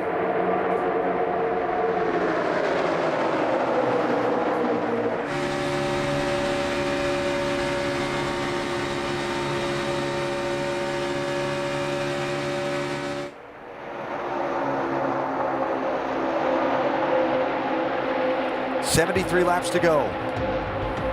Just past 300 miles of the Geico 500 at Talladega. NASCAR nonstop today, presented by Goodyear.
Inside the final 200 miles, so the Geico 500 Talladega Superspeedway, the elimination race in the contender round of the chase. Jimmie Johnson, Dale Earnhardt Jr., Brad Keselowski, the 3 drivers who just about need to win to get in, running 1, 2, and 3 at this point. Check on the number of lead changes so far today, brought to you by Sprint. The tally about what we expected it would be. and it will only continue to grow as we run through these final 200 miles. Stay connected to the chase for the NASCAR Sprint Cup with the Sprint Family Share Pack. 20 gigabytes of high-speed data to share plus unlimited talk and text for $100 a month. Learn more at sprint.com/datashare. So 3 drivers who need to win to get in, running 1, 2, and 3. A group of others trying to play it safe, running at the back. Jeff Gordon's 29th, Ryan Newman 30th, Carl Edwards 31st, Denny Hamlin 32nd, and the other major headline of the day so far, an accident just a little while ago at lap 103 where Kyle Busch, running in that, quote, safe position, got hit by another car and crashed. And the driver the highest up in points that didn't have a win in this round of the chase coming in now finds himself back in the garage area with his car being worked on for the last 19 minutes. Change for second. Brad Keselowski moving forward. Yeah, it looked like Brad moved out, and Junior thought that he wanted to go and make a run. As Junior pulled out, then Brad went back to the inside. Yeah, he said, I'll just take that spot. That's the kind of people you're dealing with out there, and you have to know that. We heard Junior say that they asked him about making deals when he was in the pit studio earlier today. He said, basically, you could have that, but you can't believe anything they tell you. Circumstances will change that, and you just can't believe anything any of these guys tell you. Yeah, for Brad Keselowski, though, the further he can get that 88 back in this pack, the better off his chances are going to be. And the work continues on Kyle Busch's car. And really, Andy, the strategy for them is get this car out where it'll meet minimum speed, and then they're expecting there's going to be another big wreck. Yeah, that's why they're working so hard on this thing. But they've got to get it where it will make basically a lap. The minimum speed is 56.4 seconds. They've got to make that car run that speed consistently to be able to stay on the track without getting black flag. That's the mission right now. Is as fast as you can get it done, but make sure that it makes minimum speed. And for them, and I say this respectfully, not wishing any other driver bad luck, but for them, the sooner the big wreck happens, the better it is for them. Took the words right out of my mouth, and certainly we're not advocating or looking for an accident. It's going to happen. It's a matter of when it does.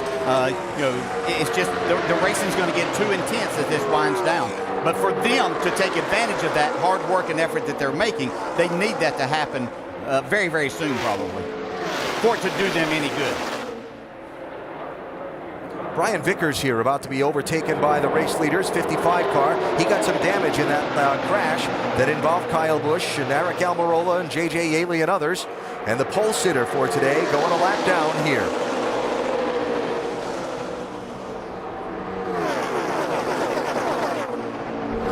So everybody in all of these bubble spots watching the points tally that they have on a computer screen in front of them and counting the laps.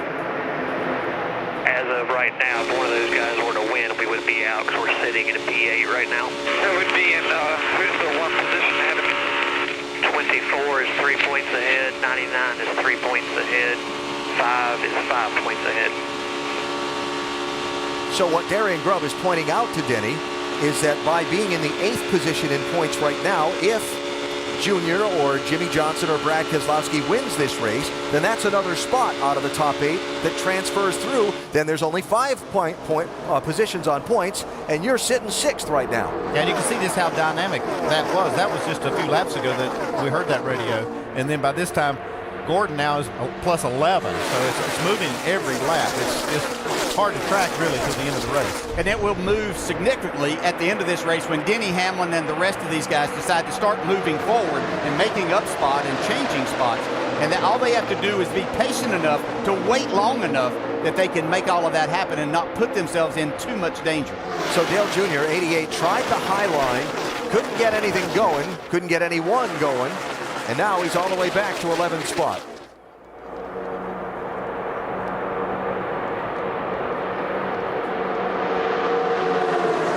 I'm sure that was Brad Keselowski's strategy when he hung him out there. Try to get him as far back as they can. When he's up there in that top 3 or 4, he's within striking distance to take that transfer spot away from them. And what's going to be interesting as we get down to the end of this race are people like Harvick, who's already through.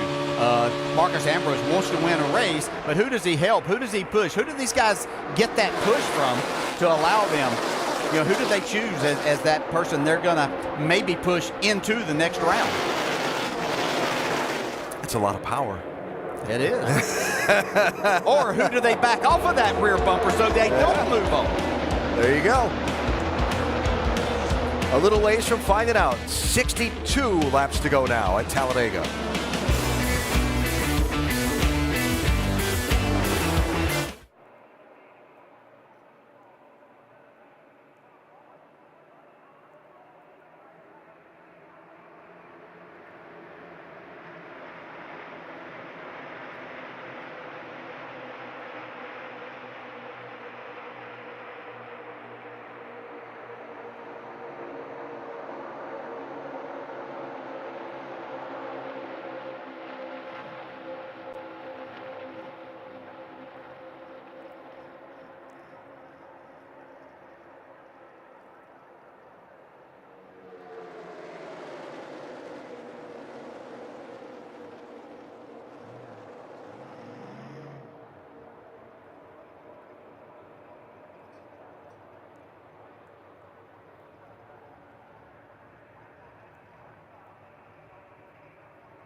The Geico 500 at Talladega is brought to you by Sprint. Introducing the Sprint Family Share Pack. It's the best value in wireless. Talladega Superspeedway, about 40 miles to the east of Birmingham and 100 miles to the west of Atlanta along the interstate, I-20. And right next to the highway, they're running some high-speed action for the NASCAR Sprint Cup Series on the world's fastest speedway. Jimmy Johnson leads the pack at Talladega with 59 laps to go. About to hit the 350-mile mark. And so much yet to be decided today in this elimination race in the contender round of the chase.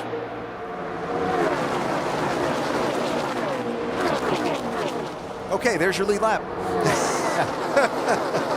32 of them.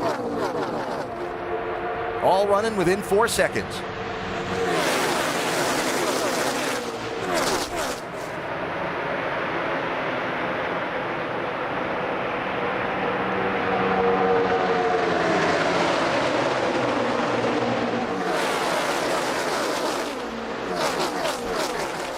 About time that this outside's going to be able to make a push at these guys. I don't know why it takes a little while for that to happen, but you get a fast car like Paul Menard and Junior get hooked up there together, and they can start making their way forward.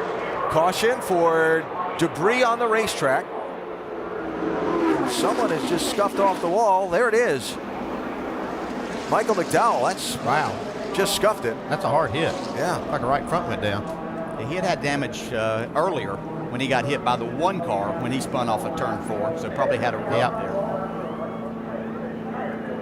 So third yellow out, McDowell heads back to the garage, joining the cars of Eric Almirola, Alex Bowman, J.J. Yaley, and Kyle Busch. Let's check in with Doc.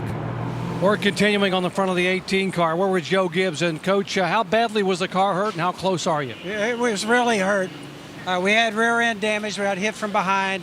Forces into somebody in the front, the whole front fascia, was gone. Our guys have done a great job, but we had to replace a lot of the front end. And I know there's a lot of M&M people out there. Just, hey, pull for us and see if we get this thing back out there. Our guys are going after it as hard as they can. They are climbing all over this car. Joe said the front clip was okay, radiator and all the front suspension had to be replaced, and they are very, very close. Their spirits were lifted when this yellow came out a moment ago to be able to get this car back on the racetrack very quickly. Alan? 28.5 minutes now of work on this Kyle Busch car. And now we'll look at what happened to Michael McDowell. Let's put us under this caution. Ooh. Oh, yeah. Hard hit. Yeah, right front just let go. McDowell taking damage in the lap 60 caution back off of turn number 4 when Jamie McMurray cut down a tire and spun into the pack. Stops here will be with about 55 laps to go. That's outside of a fuel run. Yeah, that's well outside. That's probably 10 or 12 laps outside of a window. But they'll probably still pit just so they can all get back in sequence and maybe be able to make a short stop there at the end. Yeah, we were kind of lined up there that to where it was going to take one more stop. If this thing would have gone out to green, that everybody could have held that track position there and made that green flag stop and then made it to the end. But it's going to bring up some interesting situations once again. The problem is if you stay out here, you have to take a full tank of fuel to make it to the end and pit early. So I don't think they would do that. You're Denny Hamlin, you're Jeff Gordon, you're Ryan Newman. We heard Denny talk about when he was thinking he needed to start making his run to the front. We're down to 56 laps to go here. When do you start your move? Not even close. Not even close to this. I'm telling you, if these guys would work together between the 4 of them, they could make their way with 3 laps left in this race. They could pass enough cars to ensure that they move on to the next round. I know that sounds crazy, but Denny Hamlin proved early on that he can make his way to the front. Those are 4 drivers that are very capable. If they stuck together, they could pass enough cars. So, but it's so tempting to want to go and get yourself positioned up there. Yeah, I can tell you that you're hearing that from somebody that knows how to do it better than anybody I've ever seen. Dale's done that, hung out the back and timed it perfectly quite a few times. That's why they call it the Dale Jarrett strategy. I don't know if that's flattering or not, but it worked a few times. You took home the trophy. Pit stops here, 55 to go. Doc? Kurt Busch will be 10 laps short on fuel. They're going to put 4 tires on it, 1 round wedge out of the left rear. The car's a little bit too tight and top it off, get it full of fuel. Dave. The race leader, Jimmy Johnson, says you need to tighten me up just a little bit more. They will do that with the chassis adjustment and 2 right side tires. Brad Keselowski, 2 tires as well. Vince? And for Kevin Harvick, just left sides only in fuel. They're going to be about 10 laps short on fuel to the end as well. Jimmy Johnson off pit road first.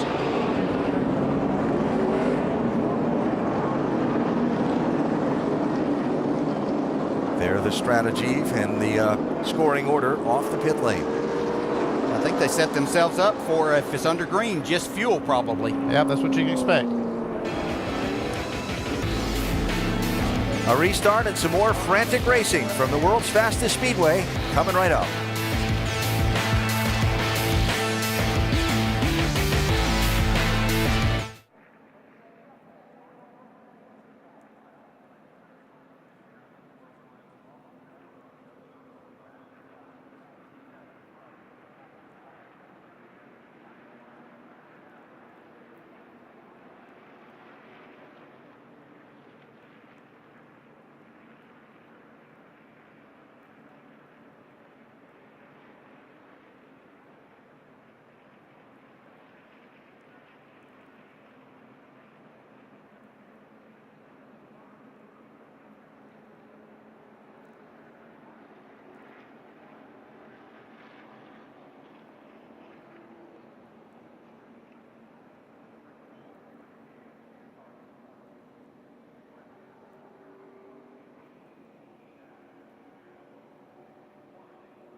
Something bad's happened to a few different drivers today here at Talladega, and we've got a lot of racing yet to go. Kyle Busch, the one I speak of, involved in an accident that's had him back in the garage area for some time now as they repair heavy damage to the 18 car. And Kyle, third in the championship, starting the race, is 43rd at the moment as we get ready to restart the Geico 500 at Talladega, with a reminder to go to NASCAR.com for all your latest NASCAR information. A wave of pit stops has left everybody about 10 laps shy of the finish on fuel. You saw during NASCAR Nonstop, Jeff Gordon, Ryan Newman, Matt Kenseth and more stay out and wait until the one to go signal to pit. They'll rejoin at the tail end of the field. So it's Jimmy Johnson and Brad Keselowski side by side for the race lead as you look at how they're doubled up here. And we're going to have 53 laps left in this one. Yeah, and this is the time that things start getting a little more intense as the cars are bunched up. Drivers try to make their way towards the front, so the pushing and the side drafting is going to become a little more intense here, which creates more bad situations. Joey Logano back on the lead lap after a wave around at the last caution. Didn't catch that for you. Brian Vickers got the free pass at this caution. He's back on the lead lap. And here we go.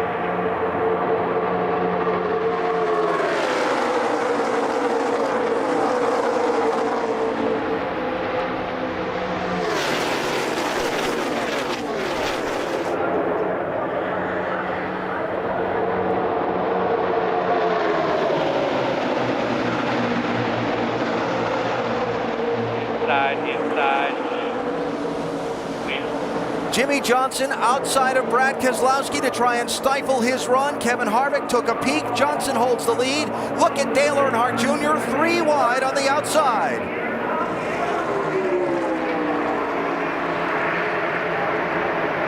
Junior's problem is he doesn't have a lot of help right at this moment to make that work. He's doing everything that he can to get this car to the front. Yeah, you can see that nervousness though in the draft. You see the 42 moving around. That's as high as he's been all day, up there third, fourth now on that inside lane. Kyle Busch suited up, headed to his car. Yeah, earlier in the race, it was Truex in the 78 that pushed Dale Jr. up to the front. Truex doesn't seem to have the same strength in his car that he had earlier. And now it's Joey Logano that's going to come up behind the 88. And they'll see if they can make another run. Here's Keselowski looking to the outside of Jimmy Johnson for the race lead.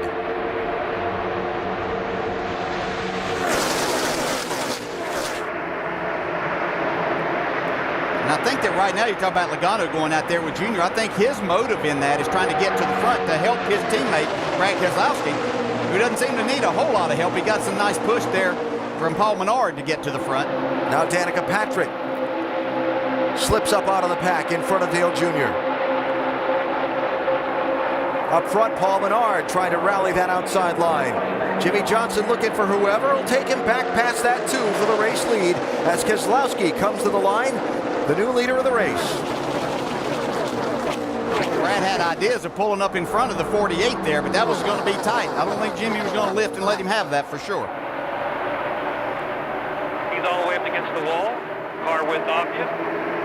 So Michael Annett in that 7 doing a nice job, but got shuffled right there. 42 is going to push the 4. 48 has no help to your right.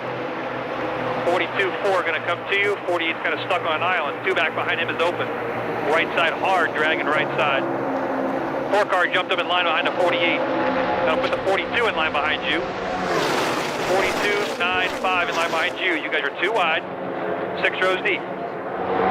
Joey Meyer, the spotter for Brad Keselowski. How about that? Yeah, that's a real good information he's giving Brad in such a clear way. It's really, I'm sure, helping him decide what to do. And you wonder why drivers might have a headache at the end of this day?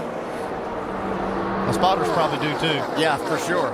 If you've ever listened to an air traffic controller like at O'Hare or something, cycling planes into the air, or Atlanta, that's what it sounds like.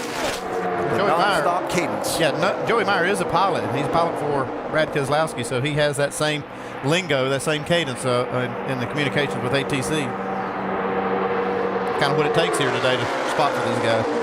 So Kyle Larson not really able to stay there and push Keselowski. Kevin Harvick getting behind Jimmy Johnson has cleared the 48 into the lead and the 4 into second. Kurt Busch trying to rally some help on the outside line. Behind Paul Menard, who's racing Keselowski for third.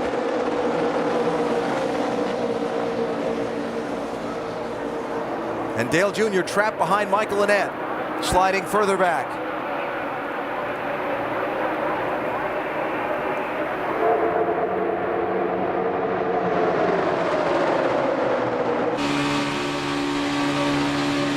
There you go. He's nothing in front of him. Still clear in front of him. Still clear in front of him. In the middle. In the middle. And you're clear high. You're clear high. 3 wide in your mirror. All right. They're checking up in front of you in the middle. You're going to have to run on the outside if you want it. There you go. Perfect. Help's coming with you. Good job, buddy. Wow, he's getting a big run on the outside there. Yeah, but how far is he going to get up before he has to get back in line, or before he can get back in line? Kind of stalls out right there. 33 car, Travis Kvapil, the one behind him. Now Martin Truex pulls up in front of him.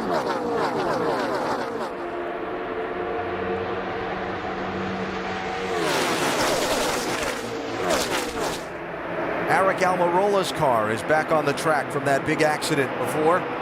He's 28 laps down in 40th place.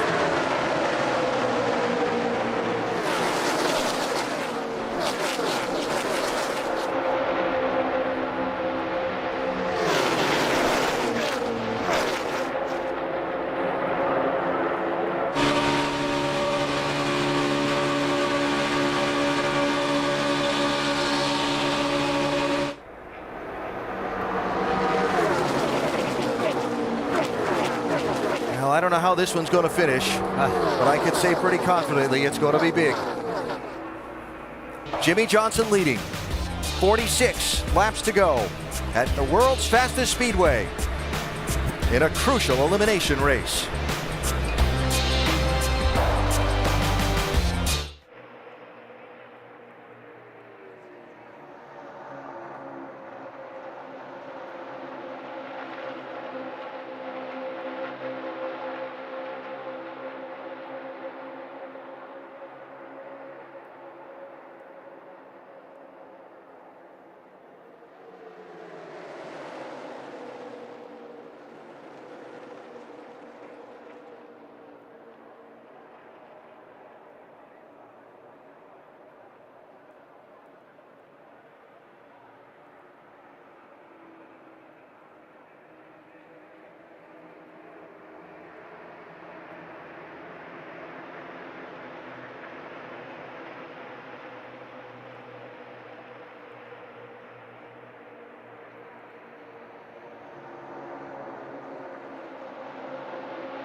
What a sight. The race for the lead at Talladega. 33 deep from our aerial coverage provided by Goodyear. Everything they learned making tires for the grueling demands of NASCAR inspires what rolls into yours. Goodyear, the official tire of NASCAR.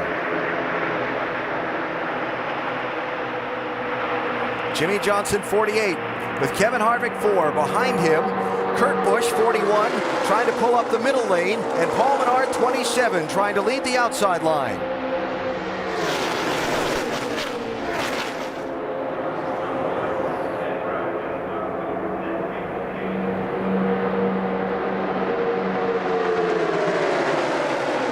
Brad Keselowski in the middle now, getting shuffled back off, contending for the lead a little bit. In the 2, he's behind Kurt Busch.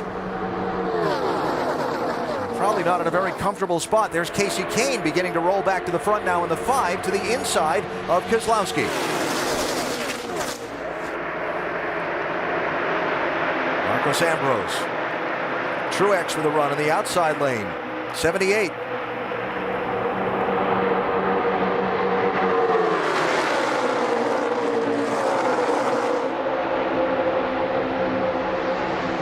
Paul Menard just inching closer and closer up to the lead. Really fast car that Paul Menard has. He could be a factor in who wins this, maybe himself. Yeah, I think Jimmy Johnson noticed it too there. Had to pull up and block that momentum he had. But as he did that, he opened the inside. Kevin Harvick looking low. Johnson led that lap at the stripe. Harvick with Kyle Larson behind him in the draft in the 42. And sometimes there's just too much going on around you to keep up with all of it. And again, it's trying to anticipate that momentum that car coming at you has. How much does that have? Are you going to be able to do that right? Sorry, DJ, when I see something happen from that overhead shot like I just saw with the pack tightening together all at once, that's when I hold my breath.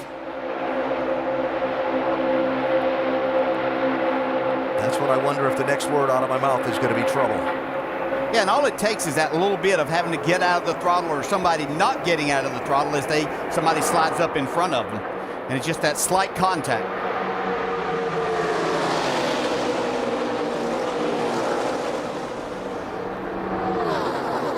That was impressive there by Jimmy Johnson to get his car back in front.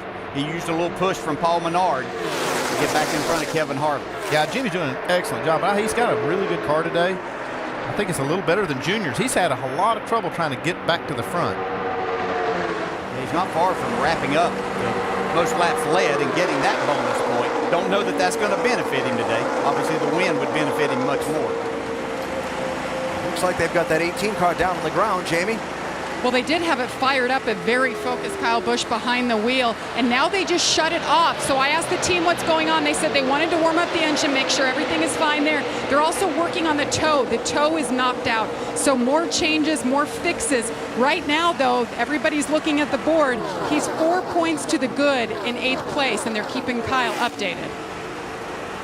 Yeah, Jamie, that's provided none of these other guys like Jimmy Johnson or Brad Keselowski wins this race. If that's the case, then he's 4 points to the bad. We can see just how close that was there, Jimmy Johnson pulling up in front of Paul Menard. Late in the race, might not get that spot. Going back to the 18, he can't, if something happens now in this group, he can't beat any of these cars that are on the lead lap, even if they crash out now, if he finishes all the rest of the laps from here. So all he can do is try to gain a couple of spots on the cars that have had trouble. And there are 3 others that are out of the race that Kyle Busch could pass by getting on the track and finishing laps. 4 others, actually. That was Jamie McMurray, the leaders just overtook, who was slow on the apron of the track, who's had his problems ever since a lap 60 crash when he cut a left side tire and spun off of turn number 4. Tony Stewart just ahead of the leaders. Yeah, this type of situation that makes me nervous too, as they come up on a slower car when they're 3 wide, everybody back through there, even though they're getting some information, they can't see exactly where that car is. And there's obviously trying to get 4 wide makes it very difficult.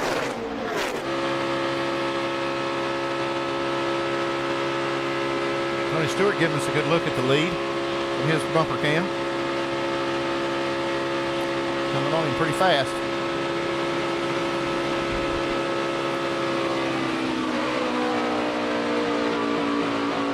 Lifts and drops down onto the apron.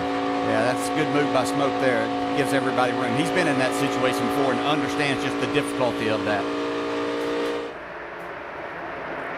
So Jimmy Johnson just clinched the bonus point for most laps led in this race. Could be crucial. Kyle Busch's car back out of the garage. There you see 48 minutes of repair time. Still looks like it's kind of crab walking a little bit. Well, believe it or not, it's in the right direction for lower drag, so it might help him actually. So now he's got to get out and meet the minimum speed and just finish all the laps, past the cars that are already out of the race, the ones involved in the accident with him, and then see if any more fall victim in the final 37 laps that he can overtake and salvage his advancement in the chase for the NASCAR Sprint Cup. That's a lot to unfold in these last 36 laps.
Look at that pack racing for the lead in the Geico 500, coming to 32 laps to go. Jimmy Johnson racing Martin Truex Jr. for the #1 spot, and they're 3 deep behind them, about 7 rows.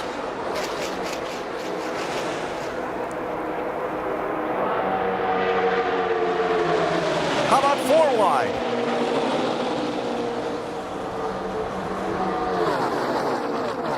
Martin Truex in that 78 has not led a lap all season long. He's going to try to get this right here. If he can get past Jimmy Johnson, he'll lead his first lap of the year.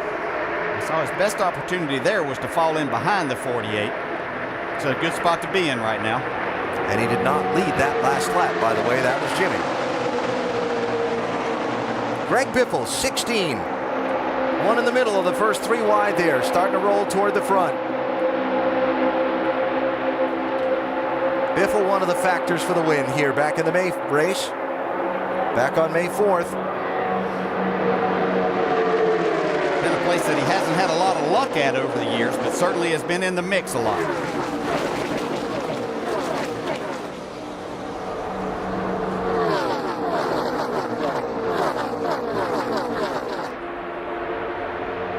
Seeing some give and take right now. Winding down to 30 to go.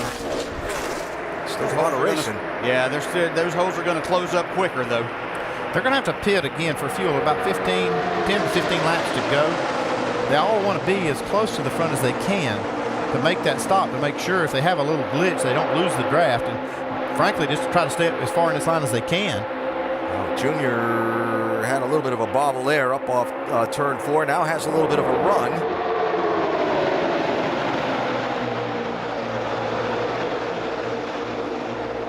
And all of this action at NASCAR's biggest and fastest track today. We go to the shortest track on the circuit, but it doesn't lack for action either. Martinsville and some bullring racing to open the Eliminator round of the chase next Sunday, presented by AutoZone, ESPN, 1 Eastern time.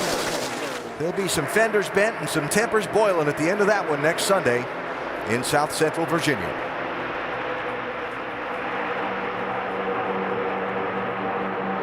Brad Keselowski, like Dale Jr., trying to find moves to make to get back to the front to have a shot to win this one. He's just trying to figure out where he can get that little bit of a pull that gets him going forward and he can get that push from behind where he can pick up these spots. He knows he needs to be up there in that top 2 or 3 to have any chance here. Of course, as you pointed out, Andy, they still have to make a pit stop, but you still want to position yourself there. And still, Gordon, Newman, Hamlin, Kenseth, Edwards all hanging out from 27th to 33rd spots.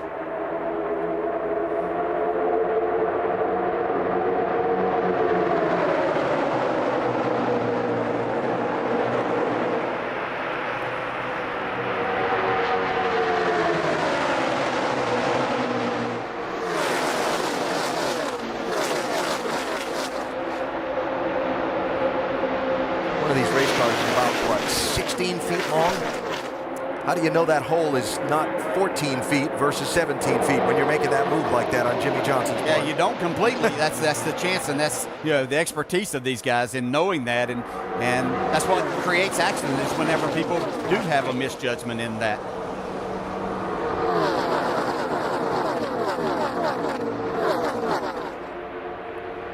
"33 cars on the lead lap.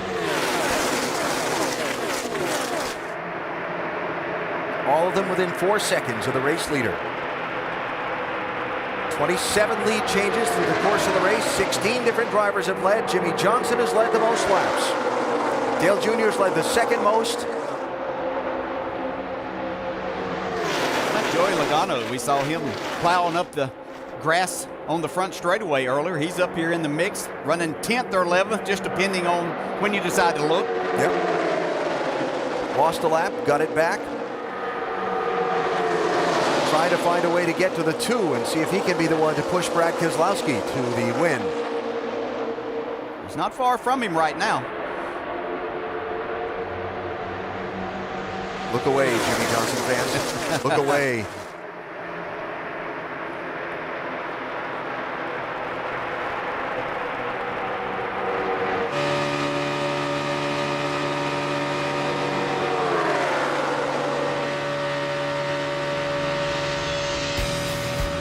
You'll continue to see all the frantic action in NASCAR Nonstop, presented by Goodyear.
Geico 500 at Talladega is brought to you by Geico. 15 minutes could save you 15% or more on car insurance. And Chevrolet, find new roads. Jimmy Johnson finding ways to hold on to the lead here at Talladega Superspeedway in the final 23 laps of the Geico 500. Brad Keselowski trying to find a way around him for the top spot, and Danica Patrick leading a rally in the outside lane. They're 4 wide to turn 3.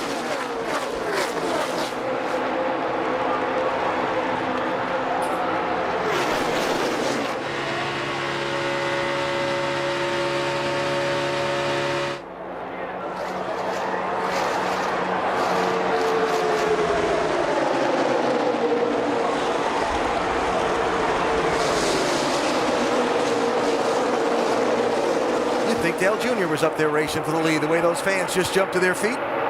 That's certainly the second biggest roar that we've heard all day. Without question.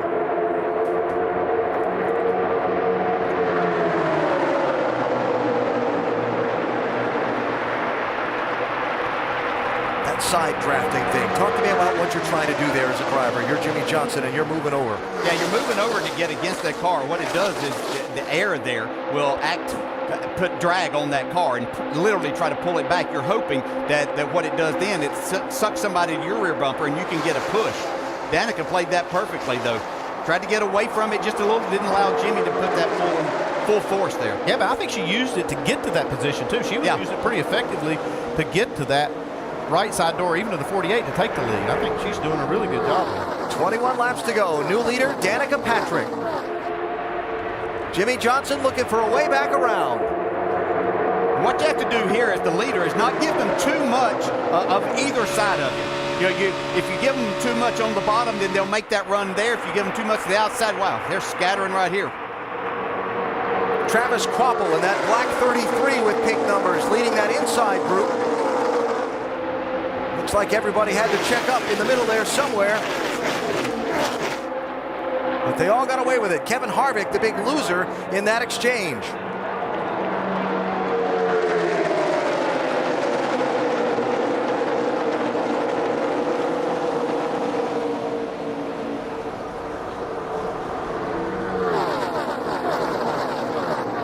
Austin Dillon now through to 6th place in the 3 car, bandaged up after he was involved in the contact with Kyle Busch that sent the 18 car to the inside wall back at lap number 103.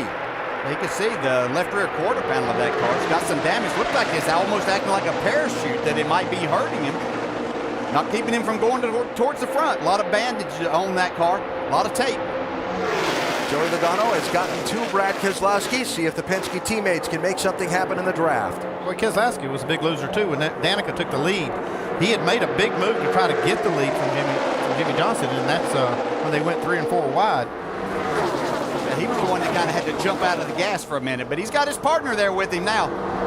That was Kvapil you saw pull out a line off turn 4 and head to pit road for a green flag stop. We will see that for all of these drivers sometime in the next 5 to 7 laps.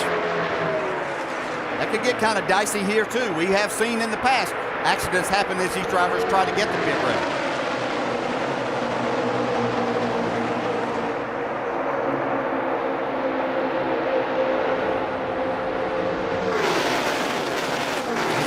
Pit stop coming up too. They've got to get on pit road as quick as they can and get off, and then they have to keep from sliding those tires, because most of them, I'm sure, are only going to take about a half a can of fuel. Not going to be there very long. And don't speed. It's going to be very difficult. You want to get there and you want to get off, but don't get caught speeding.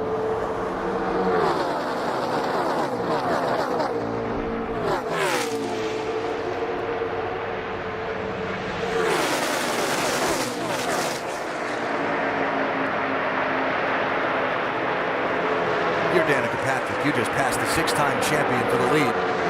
Feeling good. Hey, she's doing a fantastic job. She's run, I've seen her run at the back, run in the middle, but when it came time here to run, she made some good moves as I watched her work her way up there, using the side draft and using the draft of other cars to get herself in that position. So yeah, she should feel good right now, what she's doing. That's Clint Boyer trying to make some noise in the outside lane. Clint's been one of the crowd hanging around at the back. Yep, he knows how to win here.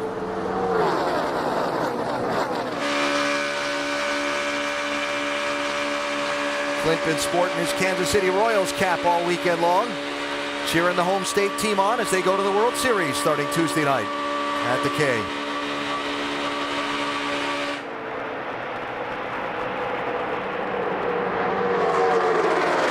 Seeing it now. These pushes are a little bit harder. These bumps are a little bit harder. You can see the side drafting starting to get a little bit closer.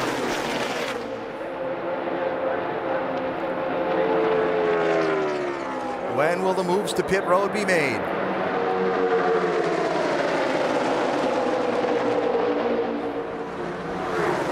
Hey, just if he locks up right front or left front or something like that, you're going to need to tell me because I'm not planning on taking tires. You got it. Chad Knaus talking to Earl Barban, the spotter. Yeah, that's just what I was talking about. They're going to really be pushing this. They're going to try to do everything they can, but they cannot slide one of those front tires. And usually it's the right front that gets the flat spot. And he's relying on that spotter to tell him, hey, we've got a flat spotted right front. We'll have to change too. Looks like Ambrose is coming to pit road this time. You can see his hand out the window waving to let him know behind so he doesn't get hit as he tries to get down and slow down a little bit. See if anybody else coming with him. Yeah, that's where it could get dicey here in the braking zone. Looks like all the Fords decided to come together.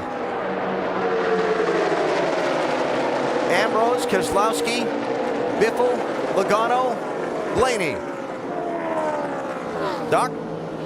It'll be 2 tires for Logano, 2 tires in 3.5 seconds of fuel. They may put a little more fuel in it, trying to get the right side tires on, and he is away.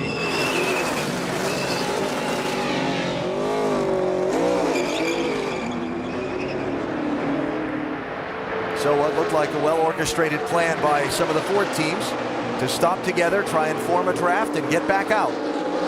You think if they could do this early and get themselves, since they were all up towards the front of the pack, then they may be able to break away a little bit, or at least be in front of this group after they pit. Next lap, here comes the leader.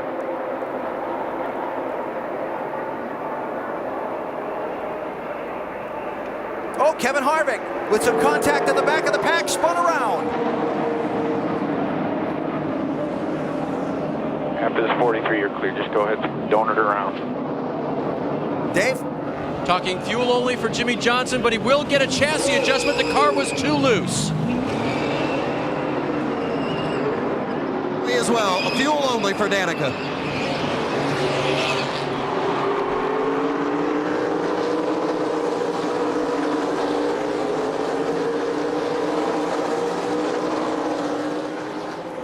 So those cars come up to speed. The Fords charge at them to blend, and here come the other leaders.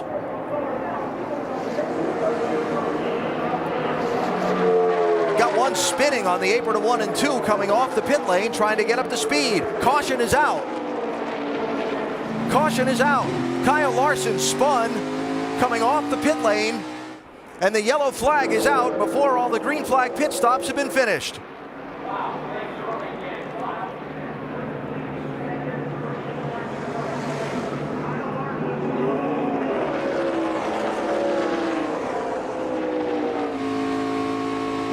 So yellow with 13 laps to go.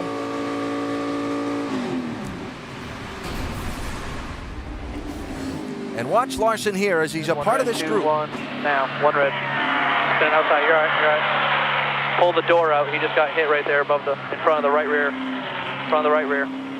A lot going on during that cycle. Here you go, come around, 5.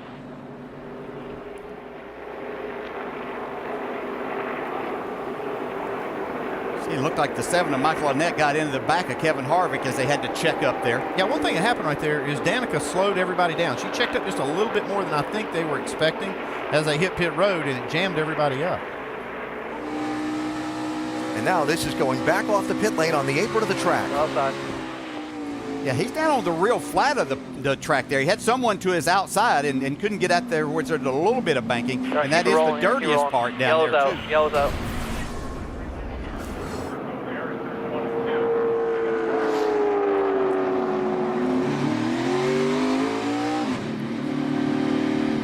So the only one of the lead lap cars that didn't pit is Jeff Gordon.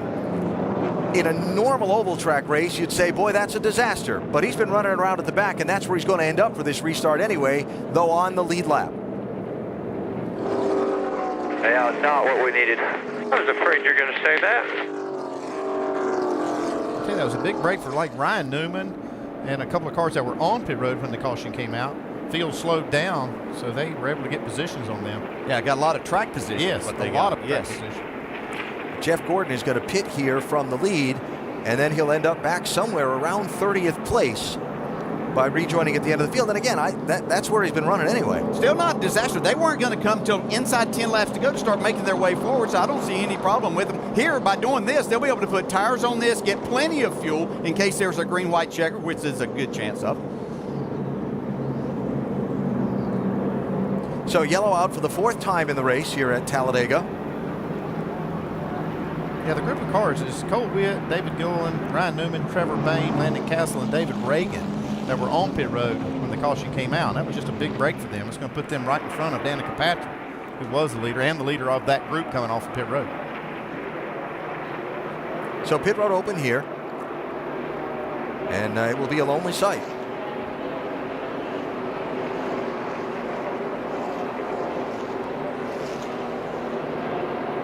Austin Dillon's going to get a speeding penalty for his green flag pit stop. And Jamie, here comes Jeff Gordon. And Alan Gustafson said we're going to take right sides only, but let's see how many cars come. We might have plenty of time, so listen and be heads up, guys. They decided it is going to be 4 fresh tires here. They'll fill them up with just enough fuel for as long as it takes to put tires on, and Jeff Gordon is down and away. When things cycle out here, Ryan Newman's going to be the leader of this race for this restart because of what you talked about a minute ago. And it's going to be a really interesting 9 or 8 lap scramble to the finish. Vince? It's been an eventful day for Denny Hamlin. They had to fix a little right front damage on the previous pit stop. Coming in, going to make a 4-tire change for Denny. Remember, he's one of those still trying to make his way into the next round of the chase. 4 tires and Sunoco fuel for Denny. All right. How's it going to turn out? That's what we're all here to see, isn't it? That's right. That's it. Who transfers in, who's eliminated, and who wins at Talladega?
As you see, doubled up for the restart in the Geico 500 with Ryan Newman, now the leader of this race, and we're going to go at it with 9 laps left in the scheduled distance.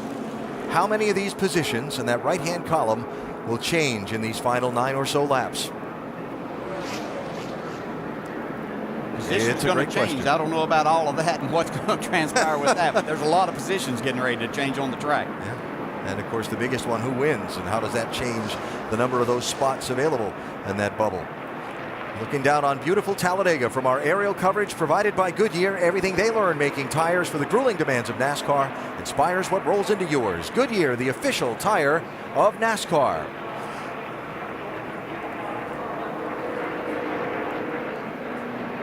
Joey said he's glued to you like a tattoo, but I'll spot for him as well as you like we were doing earlier, just so you know. Just keep me posted on gaps in front of me, too, so I can push. So Brad Keselowski back 16th in line for the restart, with Joey Logano 18th behind him. Dale Earnhardt Jr. is 13th, Jimmy Johnson is 6th, and Ryan Newman ended up with the race lead by where the caution fell as he was making his green flag pit stop. Yeah, he was on pit road with those other cars, and what happened was when the caution comes out, everybody slows down, and then they don't have to really build their speed back up and blend back in. They freeze their position as they come off pit road, so it was a big break for them. So there you look at the restart order. There are 32 cars on the lead lap. Kevin Harvick got the free pass to get back on the lead lap after losing one in his pit road spin. And here we go. Remember, Ryan Newman lost the draft at one point in this race, now leading at the end.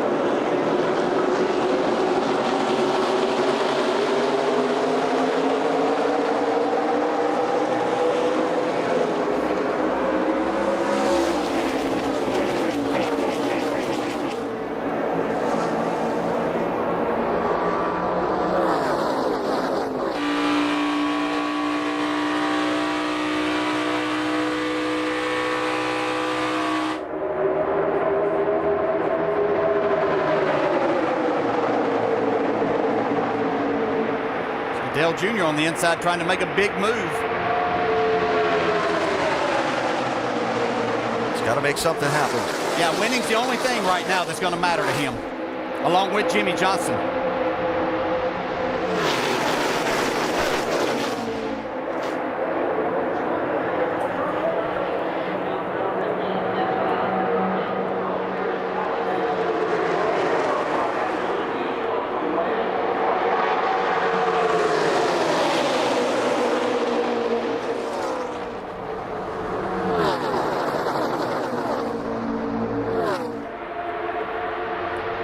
Watch Matt Kenseth there in the middle. He's one of the masters at this plate racing.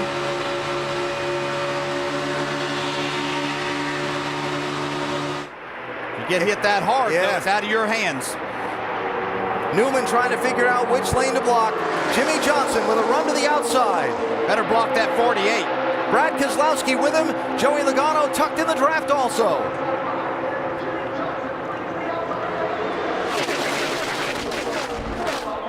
David Reagan low, 34. Landon Castle, middle lane, 40.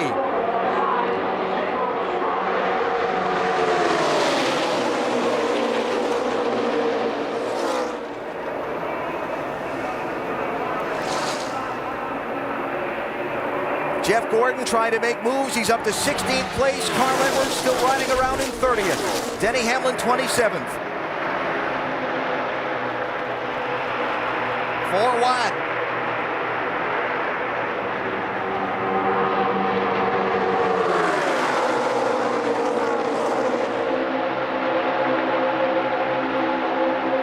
Doesn't have to win this race to advance. He just needs to stay out of trouble here, but his best shot at doing that is up here towards the front. Yeah, but he wants to win. He really would like to get a win. It's been a great time to do it. And if he gets shuffled out, it might not just be 1 or 2 spots he loses. Jimmy Johnson leads that lap. Oh. I think that was Clint Boyer forcing his way in there, wasn't it? Keselowski looks to shoot the middle. Remember Chicagoland. In making that move, he got away from the 22, but that's where he had to go to get to the front. Gets down on the inside line behind Newman.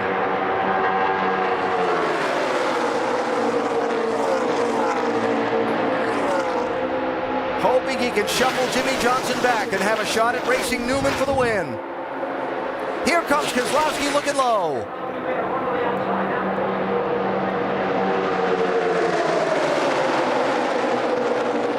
Keselowski knew he had to block Jimmy Johnson there. That's who he has to keep from winning this race, to have his shot at it. 5 to go.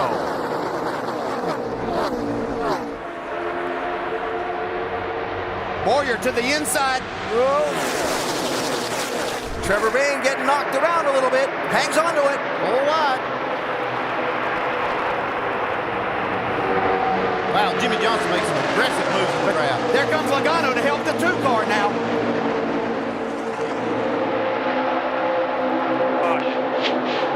Caution for debris. Caution flag out. Caution for debris.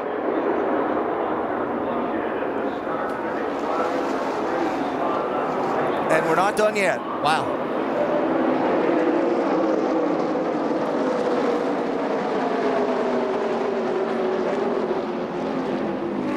One of NASCAR's spotters in the corner has reported a piece of debris on that yellow line in one of the corners. Apologize for not being able to pick up all of the radio transmission. There's a little going on there. Wow. Awesome. So yellow flag number 5. And I'd say everyone gets to catch their breath, but what they really get to do is regroup and try to figure out what went wrong and how to make it go right.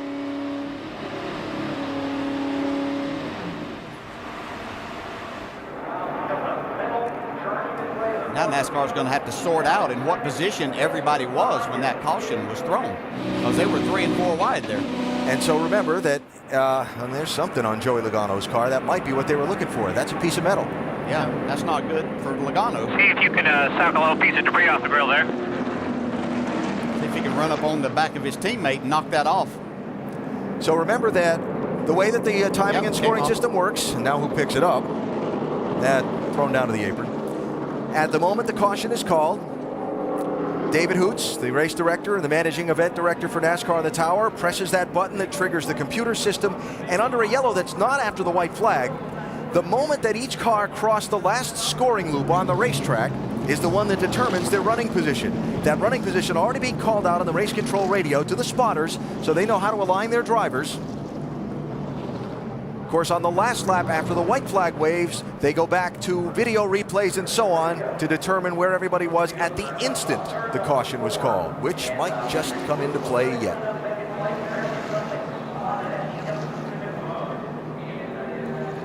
Desperate times for 3 drivers that just need to win this race to stay in the championship. Brad Keselowski, Dale Earnhardt Jr., and this one, Jimmy Johnson. Jimmy, that 22 was said on the radio multiple times. He is not going to help you. We'll do what we can here in the next one. Not a lot of help up here for us, man. You're just going to have to do your best. You're doing an awesome job, man. I'm really proud of you.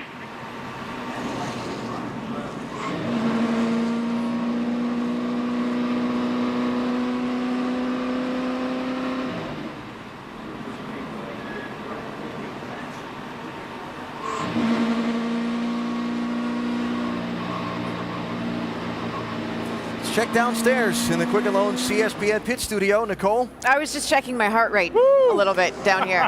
Wow. I have no idea what to expect in the end. I think it's really interesting the position that Jimmy Johnson is in right now, having absolutely no help. When he looks in his rearview mirror, absolute nightmare. Yeah, it really is. You see Jimmy Johnson taking it to a new level, and so is Brad Keselowski. They're driving harder than I've ever seen them drive in my life. I got to tell you, the guy that was really making me a little nervous is Landon Castle up there to mix. He was running really good. Kind of got them all boxed up a little bit. Yeah, he and Trevor Bayne as well, but Ryan Newman, he is not going to give up. He's scratching and clawing, trying to figure out which lane to take. I was really impressed at how he held those guys off by himself, so to speak. And how hard is he to pass? Harder to pass than a kidney stone. That's what I thought. What do you do? What do you do on this last restart? You just got to block. You got to block. And the guy that's in the best condition right now really is Brad Keselowski, because he's got his teammate Joey Logano behind him. Those are really fast Fords. And Keselowski's got to be loving the position he's in right now, looking in his rearview mirror, knowing his teammates right there with him, going to help him. We've heard before, Logano says, I'm not moving off your bumper. So, look, the restart coming to the start-finish line and exit turn 2, to me, is so important to get in line. We'll see what happens. It's just an interesting mix because Martin Truex Jr. just led his first lap of the year. He's up there in 5th, obviously hasn't won a race. Clint Boyer has not won a race. Kurt Busch hasn't won a race since Martinsville earlier this year, and Trevor Bayne, he's not won. Yeah. So they're fighting to get to victory lane while the others are fighting to advance in the chase. Yeah, all bets are off. Right now you're trying to get to that checkered flag first. We saw Clint Boyer be very, very aggressive. Truex Jr.'s had a tough year. This would be a great win for that team, that organization. And Ryan Newman, same thing, great win. Need one, haven't had one this year. My pulse has settled down. Let's Just get it on. time to go back up again, Alan. Yeah, at the very least, Nicole, it's going to be a rather spellbinding couple of laps. We are set for a green-white checker finish. The one-to-go signal being given here, and we will go a lap over the scheduled distance. So this is the first attempt at a green-white checker. Let's check down on pit road, Dave. Paul Wolf watching over Brad Keselowski's activities today. What's he got ahead of him here on these final laps, Paul?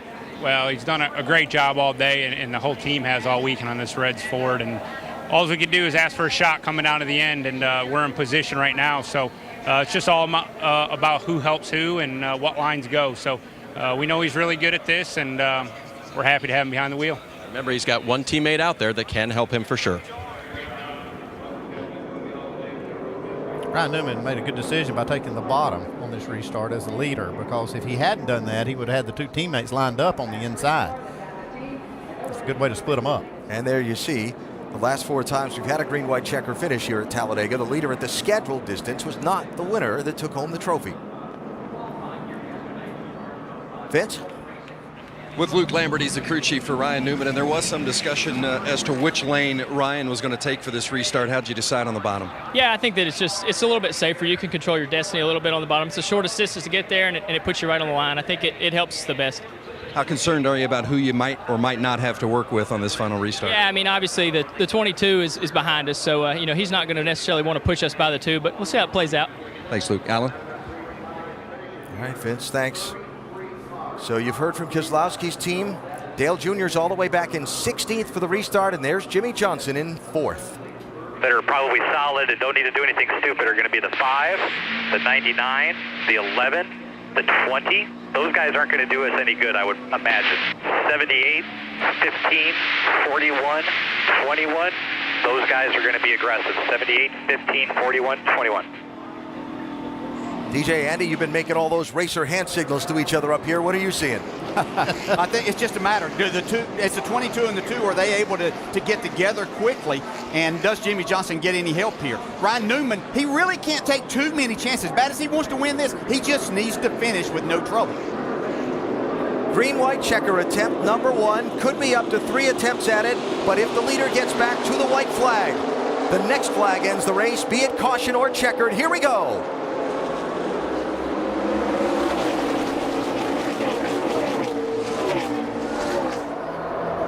Sure if the 21 of Trevor Bayne pulled down the line too quickly there. We'll see. Jimmy Johnson being shuffled on the outside. Talk about no help. Yeah, he's going to need another green-white checker to have any chance of where he's at now. But Casey Kane gets to his back bumper there. Might be too far back, though. Oh, trouble. Junior's in that. David Gilliland, Michael Annette, Paul Menard, and Dale Earnhardt Jr.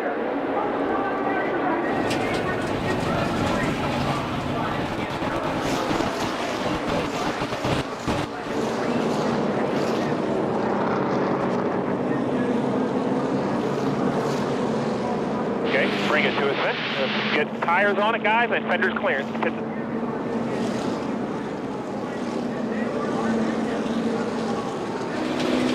So caution out, half a lap into the green-white checker. I mentioned Dale Earnhardt Jr. restarting back in 16th place, and it went wrong for him before he got to turn 3.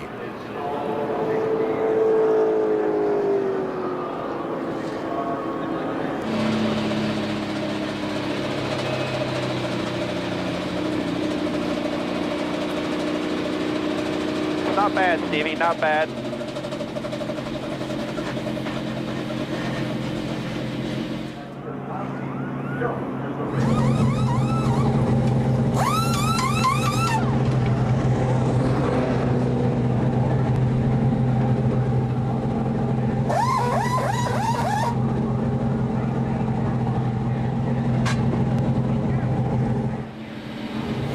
See if we can see what happened on the backstretch that led to all this. Yeah, this is Greg Biffle right here. You see just inside Dale Earnhardt Jr. looking to try, like he was going to try to make it 4 wide and clips the left rear. That's what set it off.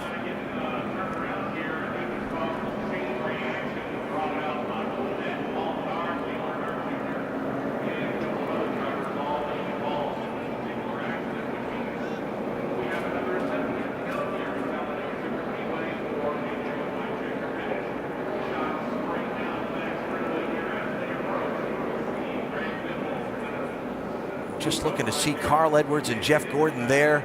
And the mere fact that Junior's car turned back the other way and spun to the outside was what kept them from being collected in it. Yeah, and I'm just wondering if the 38 got into the back of the 16 there, because you saw Biffle's car really veer to the right.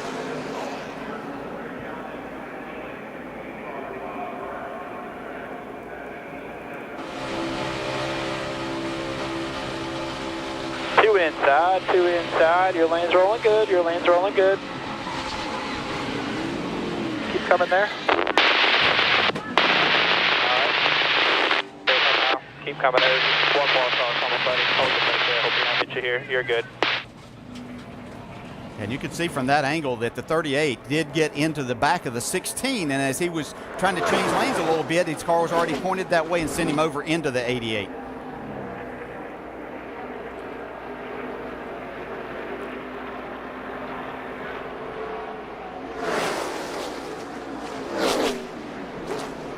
How did Carl Edwards get through that? Look at that. Wow. Kyle Larson. 1-2, wrecking in front of you. Check out. Keep digging. Keep coming. You're still wrecking. Yellow's out. Nice job.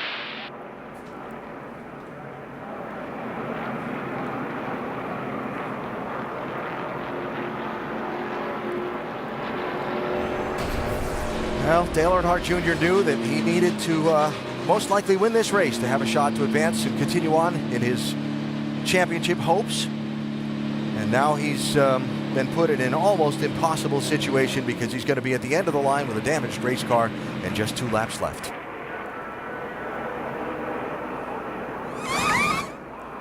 Jimmy Johnson. You said? Well, we're going to run out if we go green in 3 laps at the start-finish line, so you make the call. Yeah, they'd kind of timed it out on that green flag stop to get on and off pit road as quick as they could. They only took a measured amount of fuel. Weren't really counting on the extra distance. And Jimmy shuffled back to 15th in all the knocking around on the restart there. And if he pits, and a lot of others don't, which they probably won't, that'll shuffle them all the way back to about 30th. Yeah, and that takes him out, just completely out of it. You can see up on top of our screen there as things and drivers and others positions have changed a lot. Kyle Busch, even with his wrecked race car, has the possibility of staying inside that top 8. Yeah, Casey Kane sitting in 16th. If he can pass one car, it'll put him ahead of him. Not much Kyle Busch can do about that. He just see how it plays out. Yeah. He'll have a good seat for it.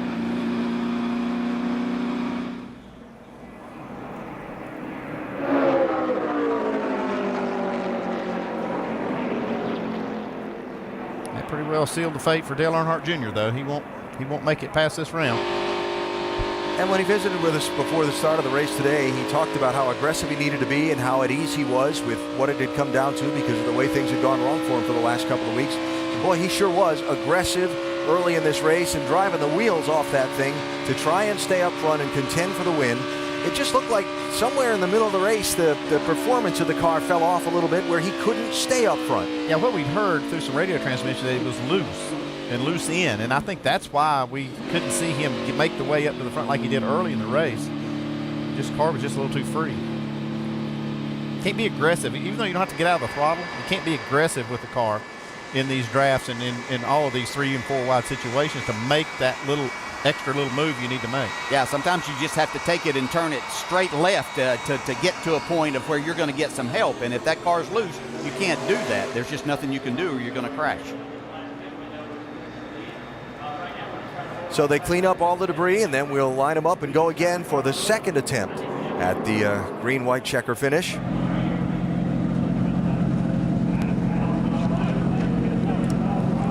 Pushing Paul Menard's car to the garage, working on Dale Jr. still, and this sure can't make Rick Hendrick happy looking on, Vince. Rick, certainly frustrating for Junior, but others in the mix as well with Jimmy and Casey still there, Jeff as well. But maybe initial thoughts on what happened with Junior there. Oh, it's just Talladega. It's we've been up front all day, and I don't know where we're going to end up. This is going to be a crazy finish. You just can't avoid it down here when you're running that close together. It's just what you have to get used to. You've been through it to move on. It's not easy. You've been through a lot of Talladegas. How do you handle it when it's down the stretch in the final laps and you've got multiple cars trying to make it to the next round? Well, you just got to do the best you can. The 48's led the most laps today. Junior's been good. The 5 was up there in the top 5, and I just hope Jeff can make it through. We'll see. It's going to be a wild finish. Nerve-wracking time for Rick Hendrick. All right, Vince, thanks. So I just want you to go and look again. Jimmy Johnson, Jeff Gordon, down on this inside line, all the cars with the yellow roof banners. And watch how close this came when Dale Earnhardt Jr.'s car started to come into the pack. And when it got turned back around to the right, you've got Carl Edwards, Denny Hamlin, Jeff Gordon, and how close it came to becoming a disaster for them. Yeah, if he doesn't hit that car, he's going to spin down in there. And then who knows what would have happened with the chase moving forward from today. And somehow, as Menard came back across the track, Edwards missed him too. Yeah, he did a great job avoiding all that. You've hung out back there all day and done everything you're supposed to do, and then it all happens right in front of you. Carl Edwards, great job. So they're doubled up for the restart. This time Brad Keselowski was the control car as being in front of Ryan Newman for the restart, so that changes a critical element here. Yeah, the teammates get to be there right there together. So chooses the outside lane. There are still 32 cars on the lead lap. And again, we'll go with 2 laps to go. A second attempt at a green-white checker finish. If they get back to the white flag, then the next flag ends it, be it caution or checkered. And Logano's going to do everything that he can to push that 2 car on the start to get him out front and then let him handle wherever he wants to go from that point. Jimmy Johnson trying to save fuel down on the apron of the track. He needs to be wiggling that car back and forth trying to get some fuel to the right rear corner. So Johnson needs to win. He's back in 9th place for the restart. Keselowski needs to win, though might squeak in on points. Might. Not likely, though. He probably just needs to win the race to be sure. And Kyle Busch's fate hangs on how many positions change hands here in these last 2 laps. He might sneak in. He might be left out. We're about to find out. Like Logano timed that pretty perfectly to be right on the bumper of the 2. Oh, trouble, Trevor Bayne. He's going to save it. Looked like maybe off the nose of Jimmy Johnson. We stay under green. But for how long?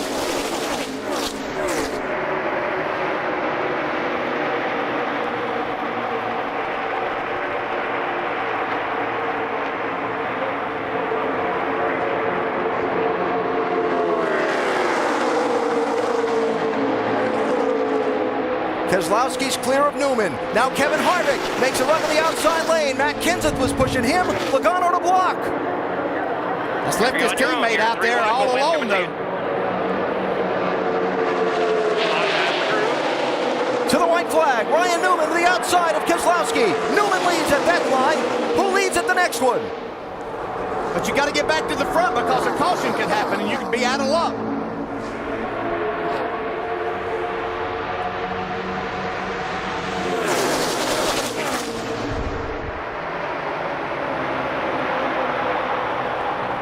Keselowski really doesn't have the help that he's going to need to win this race. And he must win it. But he's in good shape now because Newman has no push. Here comes Landon Castle behind Matt Kenseth, behind Brad Keselowski. But watch Kenseth, he can still make a move. Landon Castle to the outside. Tri-oval. Sprint to the checkered flag. Who wins? Brad Keselowski wins it at Talladega.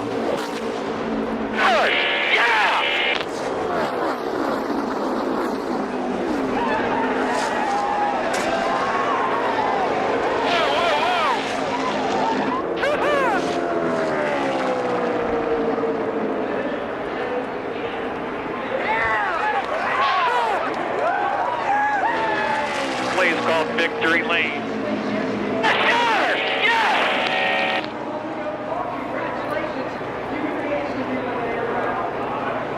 When you absolutely positively have to win a race and you get it done, that has to feel unbelievably good. I tell you, I've said it a number of times. You back these drivers into corners, it's amazing to see the extraordinary things that they can do. And Brad Keselowski was not going to be denied today. Yeah, this might be one of his biggest wins ever. You know, I don't cry over a lot of things. This is the most job I'm ever going to get. Yep. It's big. I mean, you saw Casey Kane do this at Atlanta. Had to win to make the chase, the initial round of the chase, and he did it. And it was very emotional for him. This is big.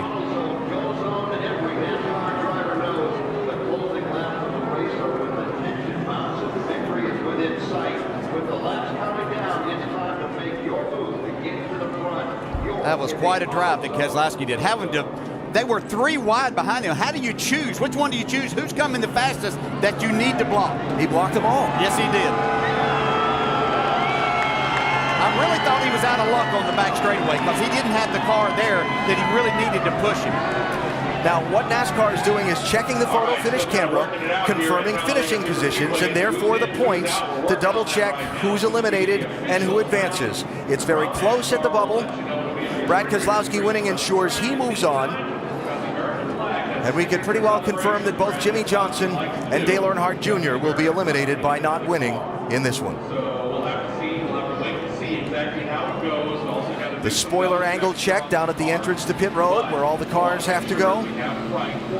So we are looking right now at the points tally as we speak. The ones that we do know, of course, that are going And you talk about some desperate racing for the lead. Ryan Newman right now in third, Denny Hamlin in fourth, Carl Edwards in fifth. We'll get the rest of the rundown and look in just a moment.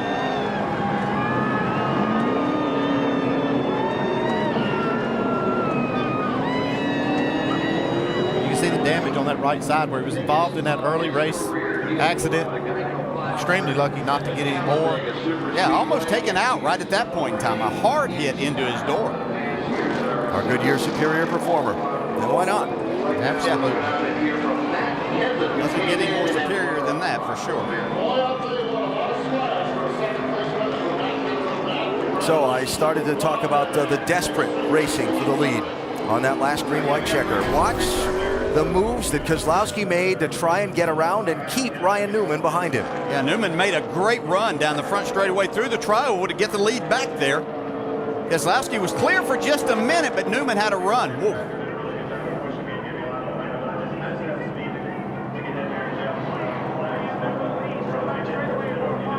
Then Matt Kenseth got behind the two, but Kenseth got a little upset at the back end of his car when Landon Castle in that 40 pushed him a little hard coming through the tri-oval, and Matt couldn't make a break to try and steal the win away. And after last week, you know that Matt would have loved to have got to the bumper of that 2 car, but he just couldn't quite get there. Yeah.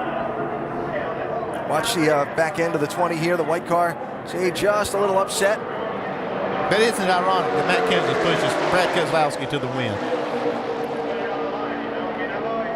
Landon Castle right in the mix. I mean, an opportunity for him to win this race. What a great job he did. Travis Quaffle up in there. I figured I'm going to gamble and put it on the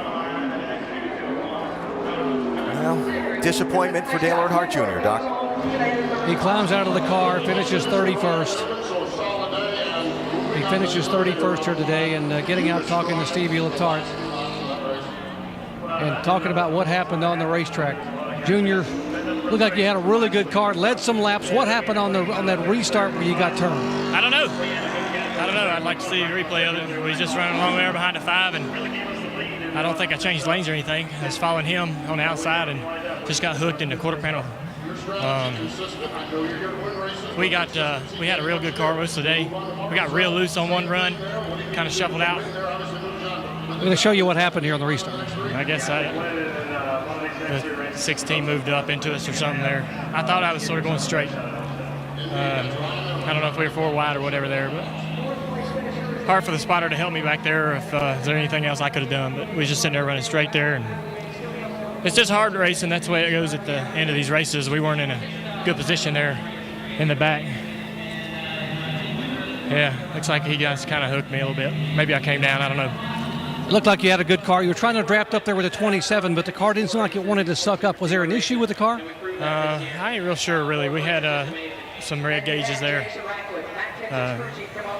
Different things, doing some different stuff at the last probably 60 laps of the race. Some gauges weren't really reading really good, but I don't know if that was costing us any power. But we had a good car when we could lead, when we get up front. It's just so hard to once you get shuffled to the back, try to make some moves. Just couldn't really get anything put together to get back up there.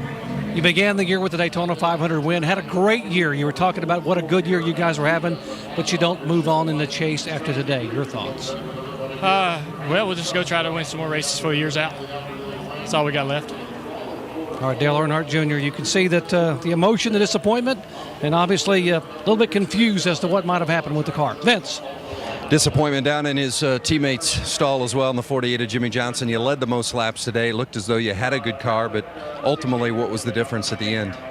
Yeah, at the end, I guess next to last restart, assuming it would be the last restart, I was lined up in fourth, and I really felt like I played things out in my mind, and if I pushed the two to the lead there wasn't enough time to get back by him, so I thought my best opportunity was to get to his outside and hope that fellow Hendrick car, the 41, would kind of fall in behind me, and I could toe the lane and get around the two and have the outside lane and hopefully run down the 31. I made my move, I got to his outside, and I looked in the mirror and I had no friends. So it's how plate racing goes. If I knew there was a second green, white checkered, I probably would have stayed in line, but you just don't know how those things are going to develop. So, today I really wanted to enter today's race, feeling like I was playing with house money. I was given an opportunity today to get back in the championship battle after 2 bad races. We tried our best. They gave me a great low Chevrolet today, and unfortunately we just didn't get it done. So played with house money and lost. So much success over the years, 6 championships, but what's the disappointment of knowing that's the end of the run for you this year and you won't be able to attain a 7th? Yeah, this year for sure. I mean, there's disappointment, but to be honest with you, the disappointment's been, the weeks leading up to right now. We just had a very competitive race and had a shot to win. So, we've dealt with that, and you're not going to win every championship battle you enter. We would like to, but I've raced for 30-something years, and I've really only won 6 big championships. So, the numbers show that you don't win a lot of championships. But we'll be back next year. Rules will change. We'll start looking and thinking about 15 now moving forward, and hopefully have our low Chevy where we need to next year. Always acts like a champion, though. Jimmy Johnson. Alan? Vince, thanks. And Brad Keselowski has driven into victory lane, presented by 5 Hour Energy.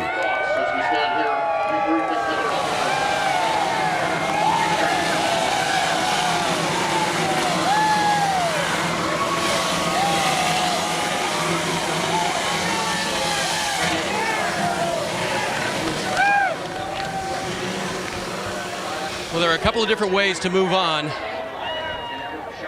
but that was the right way. How in the world did you hold him off at the end and do that, Brad? Well, I guess first off, Dave, maybe the right way wasn't probably last week, and went through a lot of adversity, and that makes this week I think a little more special. Been a long couple of weeks, and to win and make it to the next round. And I know there's probably some people out there that aren't really happy I won. I can understand that, but I'm a man like anyone else who does things they ain't always that proud of, and I'm not real proud of last week, but I'm very proud of today, and everyone at Team Penske for the Reds' wicked AO car here. This Ford was fast. I knew it was fast the last time we were here, Dave, and we got caught up in wrecks, and I thought, man, if we can just get through a speedway race this year without a wreck, I know we can win, and we're fortunate enough to do that today, and it's so special, man. I don't even know how to say it. You talked about the emotion on the cool-down lap, Brad. What's going through your heart right now that you fought to this point? Well, these guys is what's going through my heart, my team. I think, you know, it was very easy to write ourselves off after the last 2 weeks. And we had one job to do, and that was come to Talladega and win, and we did it. And treated this weekend like Homestead, and if these guys can keep it up at this level, we got a shot at it, and I'm really, really thankful for that. Would you call it your biggest win of the career? I don't know how it. My first win of my career was here, Dave, and that was really big, and this is at least equal, and it's special. So I just want to say thank you, and thanks to everyone that cares about this team, the 2 team, and just very, very thankful, very blessed. Thank everybody at Sprint that sponsors our series, and we're going to the next round, Dave. Brad Keselowski, the winner, and moving on. Alan. And so NASCAR has finished its double check of the finishing order and the championship scoring. And here is how the points stand and who's going on to the eliminator round. Logano, Harvick, and Keselowski with their wins. Then Newman, Hamlin, Kenseth, Edwards, and Gordon. And because Keselowski won, that made one fewer spot available on points. So Kane is out along with Kyle Busch. And you already heard from Jimmy Johnson and Dale Earnhardt Jr. So there are the 8 drivers that'll move on to the eliminator round in the chase for the NASCAR Sprint Cup that starts next Sunday afternoon in Martinsville, Virginia. More coming up from Talladega.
What a win at Talladega for Brad Keselowski. His 3rd win here at Talladega in his 12th race here in the NASCAR Sprint Cup Series. And his 6th win of this season, and none coming at a better time than this one that gets him through into the 3rd round in the chase for his 2nd championship. Roger Penske with his back to you there, making his way down from where he watched the race from to greet his driver in victory lane. Both of his drivers moving on in this championship. So a look at how they ended up finishing today here at Talladega. What a great run for Kenseth to get there, to even have a chance, but move himself on without winning a race to this point. How about Landon Castle? Great top 5 finish for them. Travis Quapple at 33 finished 6th. A lot of great finishes for some teams that needed them. Yeah, Casey Mears there with a top 10. So there's Casey Kane in 12th. Denny Hamlin in 18th. Jimmy Johnson finished 24th. Jeff Gordon 26th. Earnhardt Jr. 31st. And Kyle Busch wound up finishing in 40th place. Doc? Well, Jeff Gordon will finish 26th, but that's not what's important. The important part, Jeff, is you move on in the chase. How would you describe this day? I'm just mentally drained right now. You know, it's always tough racing here at Talladega, trying to put yourself in position to win. But when you've got that much on the line, you know, and you know that your championship hopes are right there in that you know, final moment. It's nerve-wracking. So I'm proud of this team for the job they did. We had a great strategy. Unfortunately, the caution, you know, hit us at the absolute worst time and put us behind there. But we fought hard. You know, that last restart, the inside lane just didn't go anywhere, and I was just sitting there going backwards and couldn't do a thing. So I'm just glad we made it. I can't wait for Martinsville. I can't wait for Texas. Can't wait for Phoenix. All great tracks for us. And this team has done some amazing work this year, and these next three are where we're going to really shine and show it. From the high of you making it, Jeff, to the fact that your three teammates did not make it, Jimmy Johnson, Dale Earnhardt Jr., and Casey Kane, how difficult is that for you as a team? Yeah, it's very difficult. I mean, you know, we knew that Jimmy and Junior were in tough positions, but if anybody can win this race, either one of those guys could. You know, Casey Kane, I knew he was going to race hard all day, and he was in and out, and I really thought he was going to make it, but I guess, you know, what Kenseth with that late charge there may have been kind of the game changer there. But yeah, it's very difficult. These are three guys that could be major factors in this championship.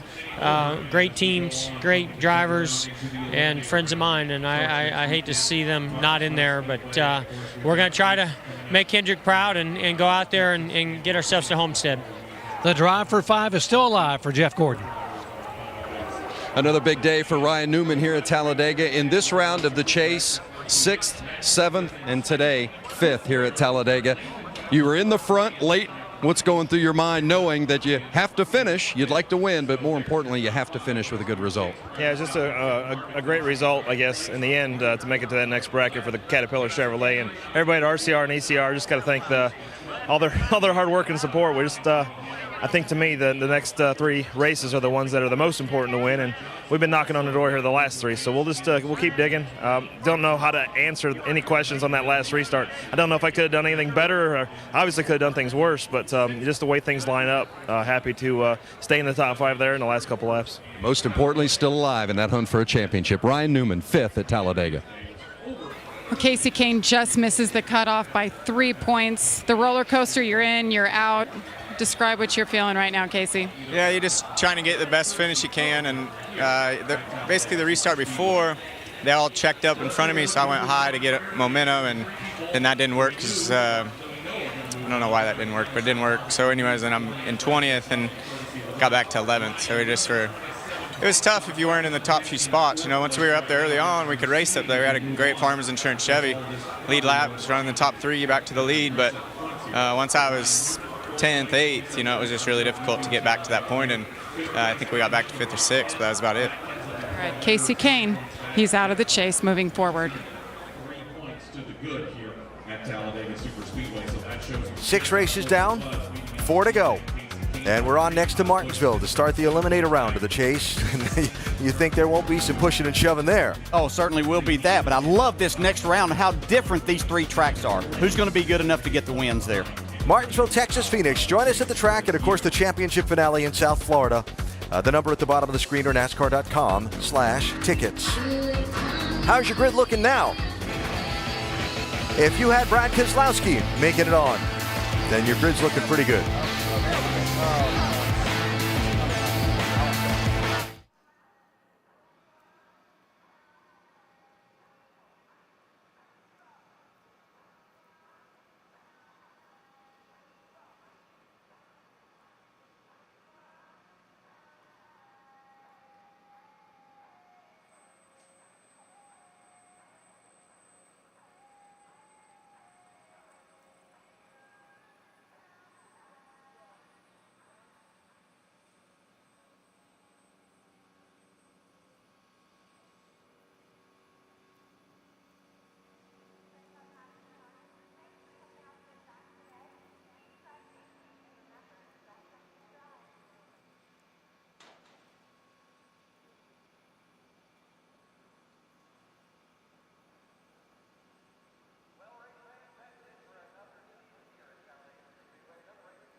what a day it has been at Talladega Superspeedway. With his season on the line, Brad Keselowski must win, and that's exactly what he did with a trip to victory lane, essentially eliminating several drivers, including 3 of the 4 Hendrick Motorsports cars. For me, that's the biggest surprise, I think, of this round. What's yours? Yeah, for me, it's going to be Kyle Busch. I mean, he'd been so consistent throughout this chase format, and I thought for sure he would be in the mix to win a championship. He's gone. Really, really surprising. Yeah, for me, it's got to be Brad Keselowski. I mean, the guy's down. He's out. He drove us hard out. It's probably the best I think I've ever seen Brad Keselowski drive in my life. And what about Carl Edwards? Fantastic job out of Carl. He's in the top 8. He's looking good. I mean, these are guys that had up and down years. Carl, I'm talking about. But he stayed steady. He made it in. He's looking good. And Keselowski, wow, that's all I can say. I think that's what's so great about this round. You can have a mistake, but Alan, you can make up for it by just getting to victory lane. Well, Brad Keselowski had to work awfully hard to do that today here in Talladega, getting congratulations from NASCAR President Mike Helton. And so if you think about everything that we've seen in these last 3 races, the Rumble last week at Charlotte, I'll call it, the Rumble we saw on the racetrack today, and everything that happened at Kansas, now we look ahead to the next 3. Martinsville, Texas, Phoenix. What are you expecting to see? Yeah, hard racing. Who's going to step up? Obviously, this whole chase was designed about winning. Who's going to do that from this point forward? And I think, you look at next week, you got to think there's some drivers that certainly can do it there. I'm going to look ahead to Texas and think that the Penske cars, that's going to be their real opportunity for one of those to go to victory lane. Yeah, when I look at the next week, Martinsville, I think of Jeff Gordon, 8 wins there. I think this next round really plays into him. And it's, like you said, it's about winning now because you've narrowed it down to 8 guys. You're going to have to be able to win races if you want to win this championship. So from 12 to 8 in the chase for the NASCAR Sprint Cup after a wild race here at Talladega, headlined by Brad Keselowski winning to move from outside the chase to in and continue his hopes for a championship. And we start the Eliminator round next Sunday at Martinsville here on ESPN with our telecast presented by AutoZone starting at 1 Eastern Time. What will we see in the final 3? If it's anything like these last 3, it's going to be a whole lot of fun to watch. Clutch performance today from Brad Keselowski, and more coverage coming up on SportsCenter next. He came to Talladega needing to win to get in, and Brad Keselowski did just that here at the world's fastest speedway. This copyrighted telecast may not be reproduced, retransmitted, or used in any form without the authorized written consent of NASCAR Broadcasting. NASCAR would like to thank all of our loyal fans for your continued support, and we hope you enjoyed today's broadcast.